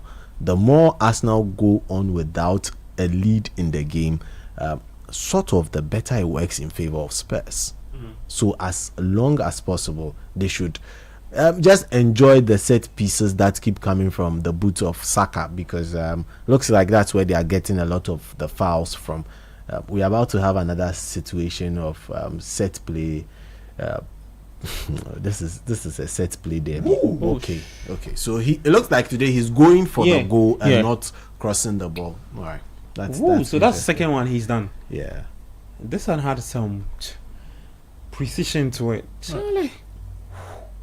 Bukayo Saka. Okay. Today it looks like Kudus is on his own up front. Yeah, he's isolated. I've not seen much of him. No, he's not isolated. He's So not far, the one leading the line. Okay. Richarlison is the one leading the line. He's part of the 2 number 10s. Yeah. But he's been required to So also... he and Odobert. Yes, I think this ball was put in there for anybody to have a touch on it. But the goalkeeper, extremely focused. Vicario. Saka is a captain today. Yeah. No, of late, in the absence of Odegaard, He's a captain. Boy has grown. Oh yeah. He's the main man. Boy has grown. That's why whether Gyökeres is on the pitch or not, all balls to Saka. Yeah, that's the truth. All balls That's to nice. Saka. I actually admire his growth because I can take you all the way back to when he missed the penalty for England, the abuse and all. Yeah. Charlie, the guy has gone through it. He's really gone through all the the phases, the injuries, the setbacks in form. Charlie, he's gone through it. So I'm excited to see him captain the team though. He's a very good form for us now. Okay. That's not really pressing Spurs a lot. They're not I'm allowing not Spurs. impressed with Spurs on the ball. Yes. Yeah. Yes. Very The bad. turnovers are too many. Yeah. And at this level, if you can win the ball off your opponent and you go through extreme difficulties in doing so, you must return the favor. You cannot just be turning the ball over to them Yeah. just at the least press. Spurs are giving the ball away. Yeah. And this just caused Bentancur to be yellow carded. There's no Sarr. I think Sarr got injured Yeah. For Senegal. for when he was playing for Senegal. So which means that now that one of the midfielders are injured, he cannot be committed to these tackles again. So the best you can do to ease the pressure on him is to take care of the ball a bit better. But I like the way Arsenal are playing. They are very, very aggressive when they don't have the ball. And Spurs will have to show that same aggression when they have the ball. I think we could go through this all day. All right, so phone lines activated 053996 0549 986 996. Well, there's a first goal for Arsenal. goal. Arsenal have Trossard. taken the lead against Spurs. Leandro Trossard That's the movement. You see, that was the movement I was talking about. in the 35th minute gives the Gunners the lead against Spurs in the first North London derby. Coach, For once, yeah, Danso and Spence both went to sleep. yeah, You see, when it's a back five like that, you normally don't transfer without notice. okay. Coach, kindly hold on for me. Let me talk to our first caller. Hi, and where are you calling us from? Yeah, I'm Gilbert calling from Ashama. Oh, Gilbert, how are you doing? I'm doing good. Yeah, Are I you- was the one. You texted early on, right? Yeah, Okay. I'm calling to properly thank you guys for the advice.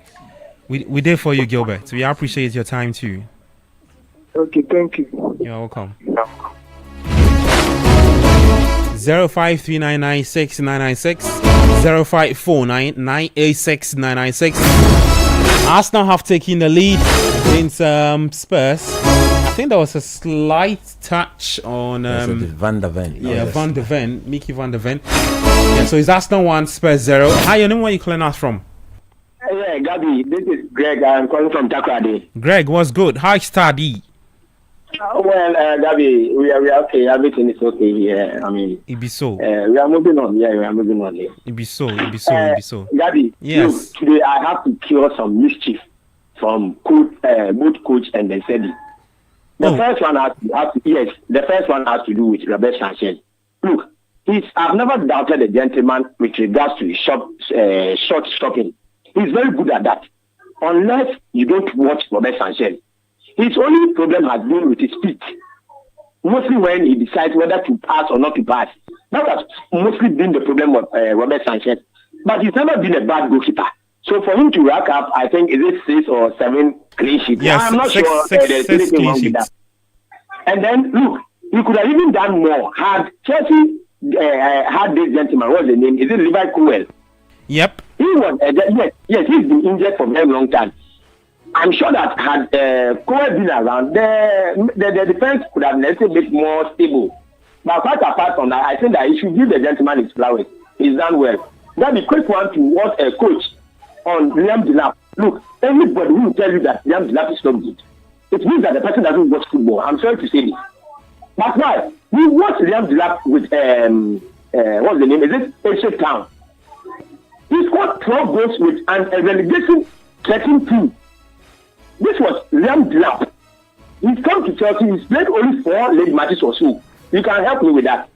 How can somebody sit somewhere and tell me that Padnonyadi, because we have a 3-4 matches, one so good. Gabi, when Cunha came to Manchester United, how many matches did it take Cunha to score? If coach is around, he should tell me this. Is he around? Greg, he's here. Make your point here. Yes. No. I want Greg to respond to that. He'll respond when you're done. But you have to finish up your submission. Okay, Very well. Let me respond.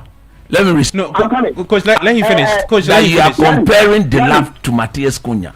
You who claim to watch football, you will look at Delap and say, Coach, so let him finish. Greg, continue. Yes. Daddy, so I am not done. I am saying that if you see that Liam Delap or Nyadia, look, that is mischief. Or that is diabolic. You are not being fair to the fact. This is a 22-year-old boy from Ipswich Town. He was a Manchester City Academy player. He's managed to go into Ipswich Town, run down 12 goals with Ipswich Town. And this gentleman has come to Chelsea. He's played 5 or 4 league matches. The match against Chelsea against West Ham. Go and look at the performance of the gentleman. He played around 64 minutes. He's been injured for a very long time. How do you sit somewhere and tell me that Padnonyadi? I think that is mischief. But Gabi, finally, before I walk away, Raheem Sterling, are you aware that he signed a 5-year contract with Team Chelsea from 2022 to 2027? Yes. Look, man, anybody who has watched Raheem Sterling, the person should tell me his good days are beyond me. And so every time that coach comes to the studio and tells me that, why is Raheem Sterling not playing for Team Chelsea? Why? When Manchester United had teams, he was in the team, was very experienced. Why didn't Manchester United coaches allow the gentleman to play? This Raheem Sterling is a bad influence on this place. We know. Indeed, his performances have been subpar. Isn't it? Raheem Sterling's performances. Very subpar. And so I think that Enzo Maresca, it was a very decent and good decision to bench or tell Raheem Sterling that you are not part of everything I'm doing. And as usual, nobody can tell me that if you have Jamie Gittins or you have Ganatu, you want to go and bring Raheem Sterling to come and do what? That is, to come and do what? And so all in all, look, let me give credit to the coach. I think that in the last 12 matches, we've done well. This team is crying for Palmer. And I think that if Palmer is safe, in the next 2, 3, 4 matches, should Chelsea get the wins, don't be surprised that this Chelsea team will win the league. Don't be shocked. Thank you very much. Walkies, Greg. You can't eat spam. You wait. Let me talk to Greg. Greg, before you come on, let me update our listeners and viewers that Arsenal have added a second goal.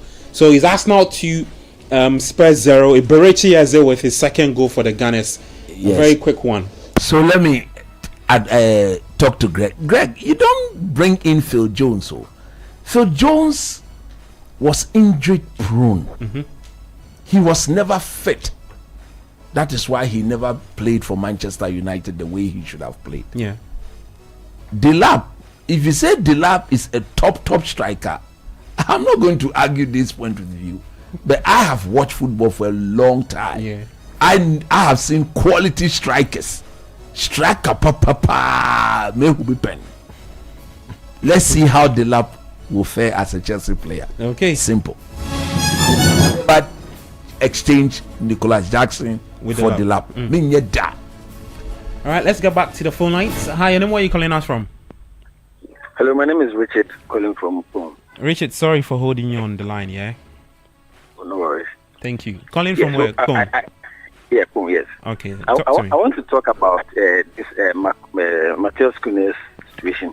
You see, one thing about Matheus Cunha is that he's not a good finisher. I'm a Manchester United fan, but ever since he was bought, my heart is not really with him. Because if you look at him at Wolves, he missed a lot of chances. He's so selfish. He's a workaholic. But then, working so much without any results is a waste of time. If you look at this summer signing that we did, the only signing that was very good for United was Mbeumo. He has the numbers at Brentford, and even as he has come to United, you can equally see that he is repeating what he was doing in Brentford. So for me, the Matheus, no. He's a bad signing for Man United. And look at it. Ever since he came to injuries here and there, we don't want him. I think in January we have to get somebody to fit that position for us, because we can't rely on only Mount. And Mount is also another injury-prone person. I think we need to sign another player for that position, since we've lost Garnacho already. Thank you very much. Bless.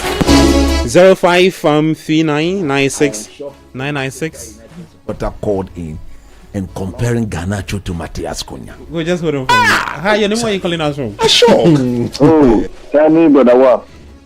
Bro. So if you call, you're not gonna mention my name again. You for back and redeem you. The way you put you on hold. Hey. You say what?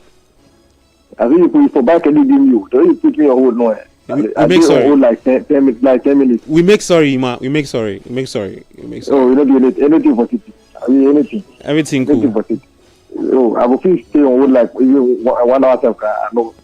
We did for you. You be hard guy, man. Yeah, Charlie, we shout to you guys. See, we shout to coach, we shout to comment and Charlie, everybody. All right. Charlie, I'm feeling, Charlie, the way you put, it be like the whole Ghana is listening to CTFM. City, Channel 1, Charlie, everyone is new today. Charlie, you are doing well. I mean, big up to you guys.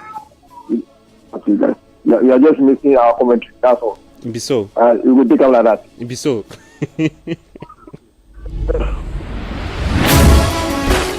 All right, 0539-986-996, 0549-986-996. Call us, let's get talking. Arsenal 2, Spurs 0, the Republic of Football 97.3, Channel 1 TV as well, and on X at CityFM, on YouTube at City Sports Ghana. I am Gabby of in studio with Coach Christopher Nimley, setting up Edmond and Kobna Mafu. Hi, your name, where are you calling us from?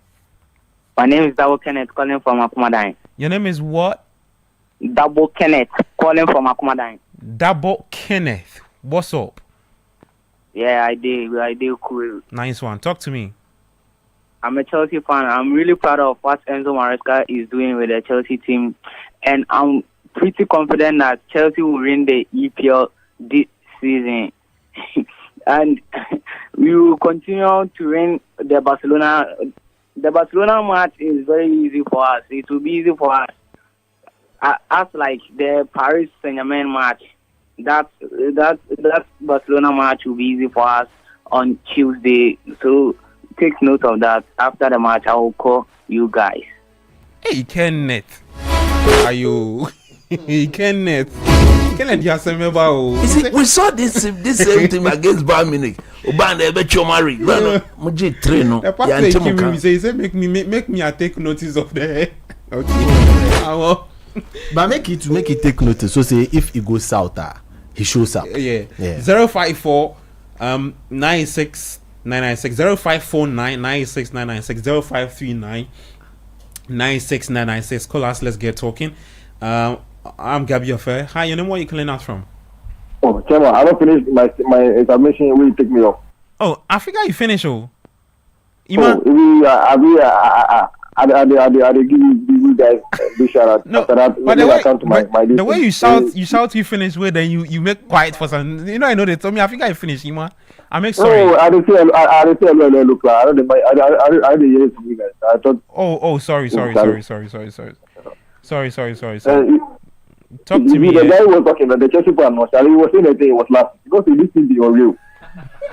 I don't know. Between Burnley and Wolves, things that are languishing around down on the table. You say that Premier League. See, last season we saw some of these wins being second on the table, and one word from Enzo Maresca just finish them, push them down. And as for Liverpool, if I be Newcastle go by, you go by Isakaba. You go by Isakaba. Only our bet anyhow. They look at how can you tell me that Liverpool can even score a single goal at Anfield against Nottingham Forest? Nottingham Forest.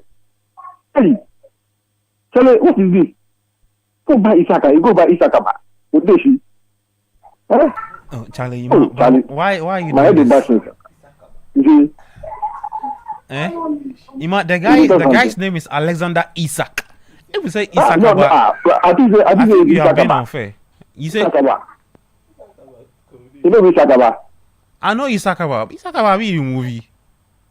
This is Isakaba. Odeshi, Isakaba. That's why they go by. But you see, you know the proper Isaka and Newcastle. You see, kids are listening to the show. So if you say Isakaba, and there's a kid who wants to support Liverpool, there's nothing wrong with Isakaba. I know there's nothing wrong, but you cannot say that because he's struggling. Look at the boy the guy's playing. The guy is a player, you know, sure too. It's just a face. He'll come back. So what if he comes good? What will you call him? From where? They go buy the wrong player. I don't want the wrong player. It's like, Charlie, tomorrow we are winning. They are winning 5-0 tomorrow. Tomorrow we are winning 5-0. You are winning 5-0 against Barca. 5-0 tomorrow. Everton. Everton. Oh, sorry. You are winning 5-0 against Everton. You are scoring Everton 5. Tomorrow. 5-0. Okay. You stop the play that Piggy song. Why you stop the play that Piggy song? We'll play it for you we'll play it when United plays on the weekend, okay? You show that that song it belongs to United. So you guys stop that. So tell them to play the song. Tell them to play the song. Alright, thank you, man. You finish? Okay. For ask Sam if you finish that, you will call me back. Hi, you know where you're calling us from? Hello? Yes. Hello, can you hear me? Yes, I can hear. Your name, please. Yes, this is Daniel. I'm talking from Tema. Okay. From Tema. Yes. I'm a Chelsea fan. In fact, I just like football. I don't really follow a lot, but I enjoy listening to you guys as compared to the commentary, because this program gives me I get to know what's going on in all the leagues at the same time. And I think we are doing a good show. What I want to say, you have one guy in the studio. I think it's Sedi. He's too controversial. He was saying something about another team. Then out of nowhere, he roped Chelsea inside and started talking up. And I was like, hey, babe, what has this got to do with Chelsea? It's too controversial. Anyway, I guess there must always be the black sheep in the midst to make things nice, and we appreciate what he does. We keep doing the good work. Thank you all. All right, thank you, bro. Bless up, Daniel.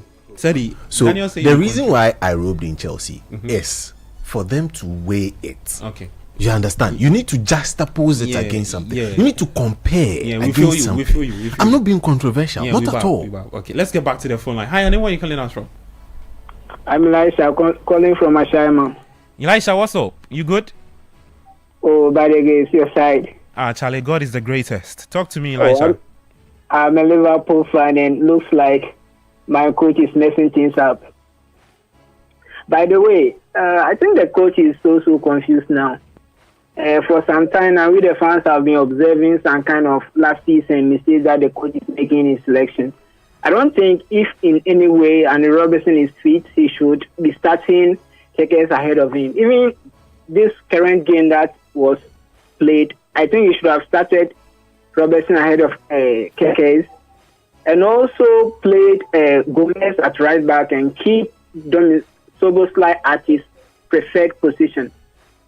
I think that could have even given us some kind of stability in the team. And also, he must bench this McAllister guy. He has been nowhere of his best.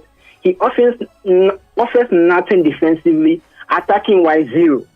But the coach kept on fielding him on and on again, and we are getting the same result. And he is doing the same thing, expecting the same result. I think that is what is costing us so much points.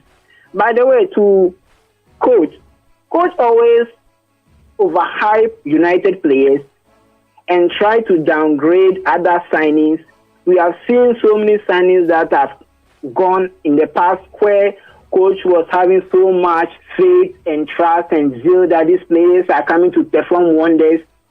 We saw then they mess up. Right? If other signings are going to the other class, coach will bring some kind of different analysis of which he's trying to lure us to think that those analyses are right and United are going to make. See, United will go back to their default settings, of which you know, and that 15th position is there. Thank you very much.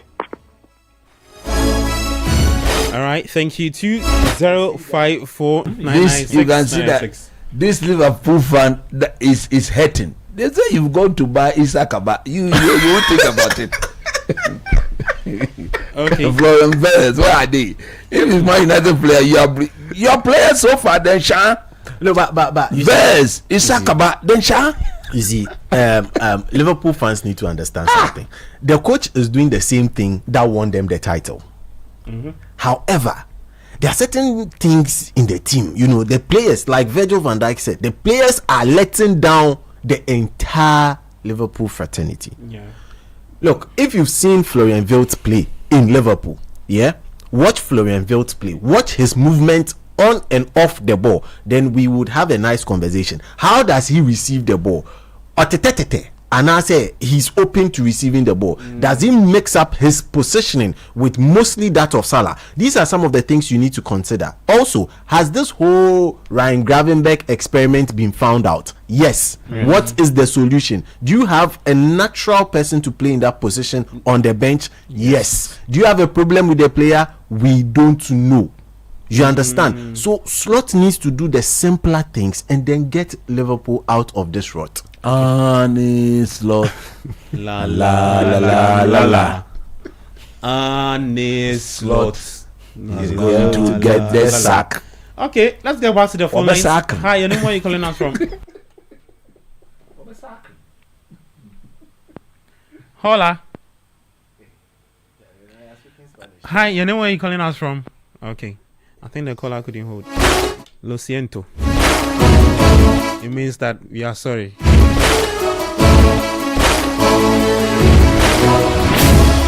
0539969996 0549969996. Hi, and where are you calling us from? Yeah, good evening. My name is Samuel. I'm calling from Lakeside. Samuel, how are you? I'm fine. I hope you guys are well too. Come again? I hope you guys are also well too. God is the greatest, Sammy. Yeah, I just want to say a little bit about the Chelsea team and then the Liverpool team. Okay, so about the Chelsea team, I think I'm a Chelsea fan. Okay, and I don't think we have a team that will be able to match up with the games that will be coming with the Champions League and then the Premier League. It's going to be so tough, especially this December. Okay, so there'll be a time we'll be having some losses, and then there'll be a time we'll be dropping some points that we are not supposed to be dropping. I mean, yesterday we were so lucky to run away with that 3 points, and then the second goal it helped us. But then sometimes we struggle when we get to the 70th minute, and then we are having a 1-0 lead. I don't know normally what happened, but then if you watch most of our games this season, we end up losing points when we are in the lead. I think we've lost so far 8 points when we've taken the lead. I don't know whether it has something to do with the substitutions or the coaching. But then that's what I've said it.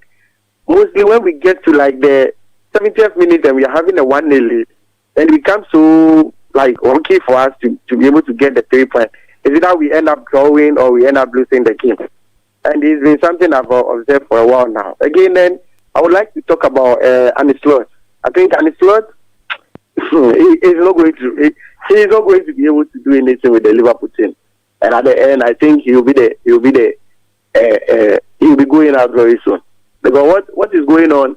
I don't know what Cody Gakpo is having over him, though. Because we can all see Gakpo is not doing anything well in that team. But then He's still playing day in, day out. He plays the full 90. I don't know. He's going to. Gakpo is the one who is going to undo him in that team, and then very soon he'll be taken off. Thank you very much. All right, thank you, Sammy.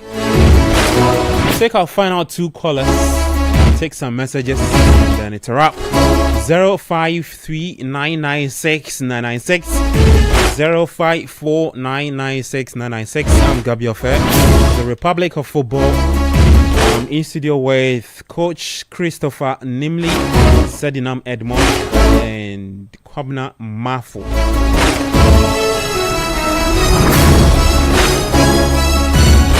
Hi, and where are you calling us from? Yeah, good evening. Good evening, how are you?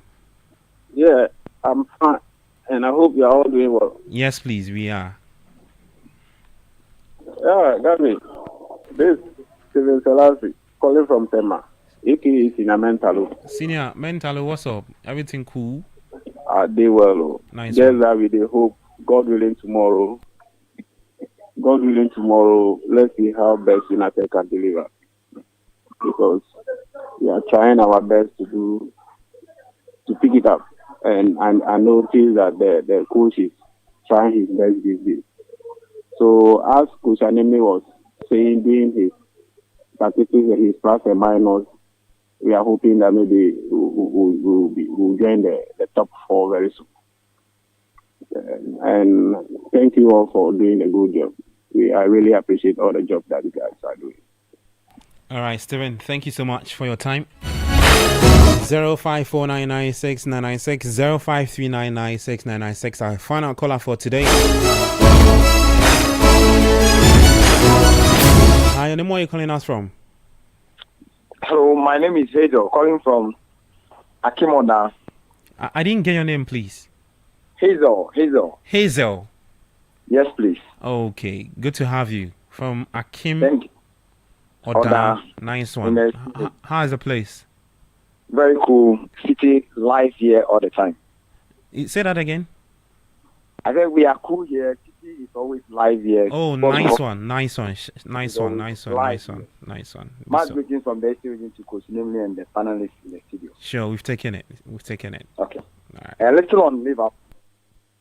I think they've lost the calmness and the composure Trent normally brings to the attack whenever they are attacking.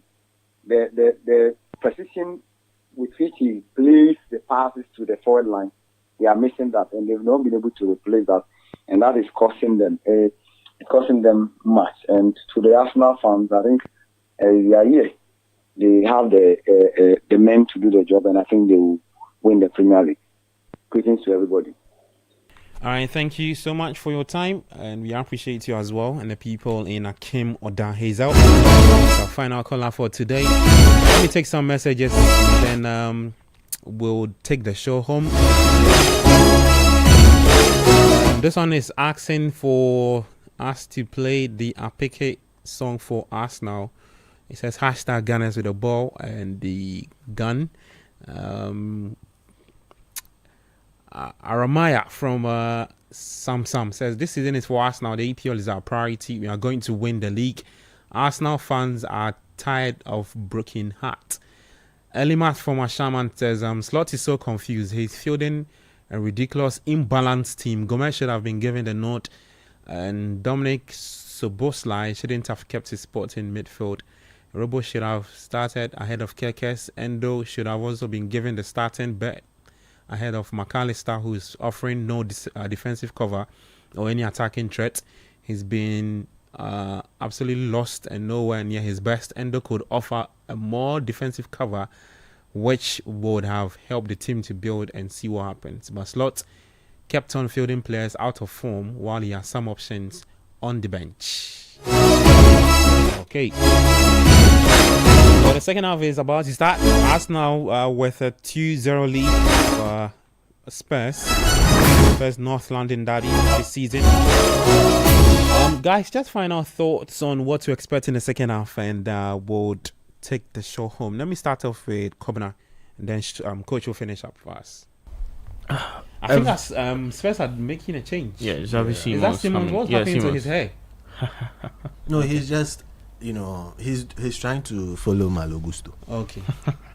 But the first half was very bad for Spurs. Yeah. They weren't able to even play a shot on target, not even a shot. For Arsenal, they've been playing so well. Eze playing at a number 10 position for Arsenal is a very good one for them.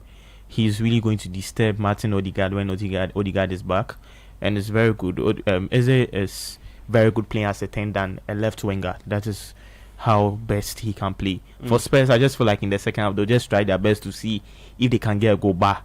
If they go forward more, that is when Arsenal is going to also punish them and add more goals to it. So I feel like the game is already done and dusted. Arsenal win. Arsenal to win. So Arsenal to keep up with a 2-0, add more goals, and take 3 points. Okay, Sadi. Unless Spurs do a total 360 of what they did in the first half, I don't see them coming back from how they were playing the first half, losing the ball constantly, giving the ball to Arsenal, inviting Arsenal, to just bombard you with constant attacks. You will definitely break, and actually was expecting them to take a much longer time than it took them to break. Coach, you have the finals. Yeah, so I think the next goal is the most important of the game. Should Arsenal score it, of course, then that will mean game over. But what then means is that Spurs will have to abandon that back three. Oh my goodness! Easy. Coach just didn't even finish his submission. Yeah. Oh, Arsenal with a third goal, a Berechi Eze with a brace. Yeah. What's happening to Spurs? Just lose the ball in your own half. Again, it's all over. Giving the ball away constantly. Was that Odobet? Giving the ball away, so. and it's not helping, Charlie. So it's Arsenal 3, Spurs 0, 46 minutes. I hear this boy is a very strong Christian. Yeah. He said it himself. In his latest interview. It's about Jesus Christ. Whatever he does, he believes without Christ he wouldn't be where he is. Yeah. And whatever he does, he said his move to Arsenal is what God revealed to him, was the right time for him. Yeah. So, and it's paying off. That's a beautiful goal. So Eze Berechi Eze with a third goal for the Gunners. Similar position. I was going to say, I was going to highlight the importance of the next goal of the game, and to make that a game, I think it should have come from Spurs. But look at the placement on his unfavorable foot. I think he's a proper technician. He's a very, very good player. The only thing I've not liked about him is his work rate of the ball. Yeah. Okay, and I think that is why it would be so unreasonable to play him as a winger, because as a winger he's expected to track back and help cover. But in the middle of the pack where he's been shielded by proper workaholics, Otamendi and Zubimendi and Declan Rice, and then you see what Arsenal are doing. Moreno, who is naturally a midfielder, he's not playing as a number 9. He's a decoy, but he's in the middle of the pack. He's outnumber the Spurs midfielders, and that is fundamentally the reason why Spurs themselves don't seem to pass the ball to anybody, or the access point is not there, and they have been overcrowded. And for me, that is credit to Mikel Arteta. Like I said, look, everything points to the fact that this is the team to win the league. I could tell this before the season even started. If Arsenal don't win this league, I don't think they will ever win the league again. Because look, the quality they've got, the depth, and the belief in whatever Mikel Arteta has revealed to them. Look at Mr. Spence. Let's go for a fourth. Charlie, the Spurs don't take care. I think they may take like 5 goals. Right now, they are being denied possession of the ball. Yeah. Their influential players are not impacting the game. Kudus is not being fed with the ball. The midfielders are not even having the time to pass the ball forward. So the front three of Kudus, Richarlison, and they are not even being given the chance to play. And for me, I think this cannot be attributed to the coach. It's the players themselves, their inability not to be able to match up to the standard required. That is why they find themselves where they are. I mean, let's play. Let's see what happens. Okay. Yeah. Looks like Arsenal running away with a few points.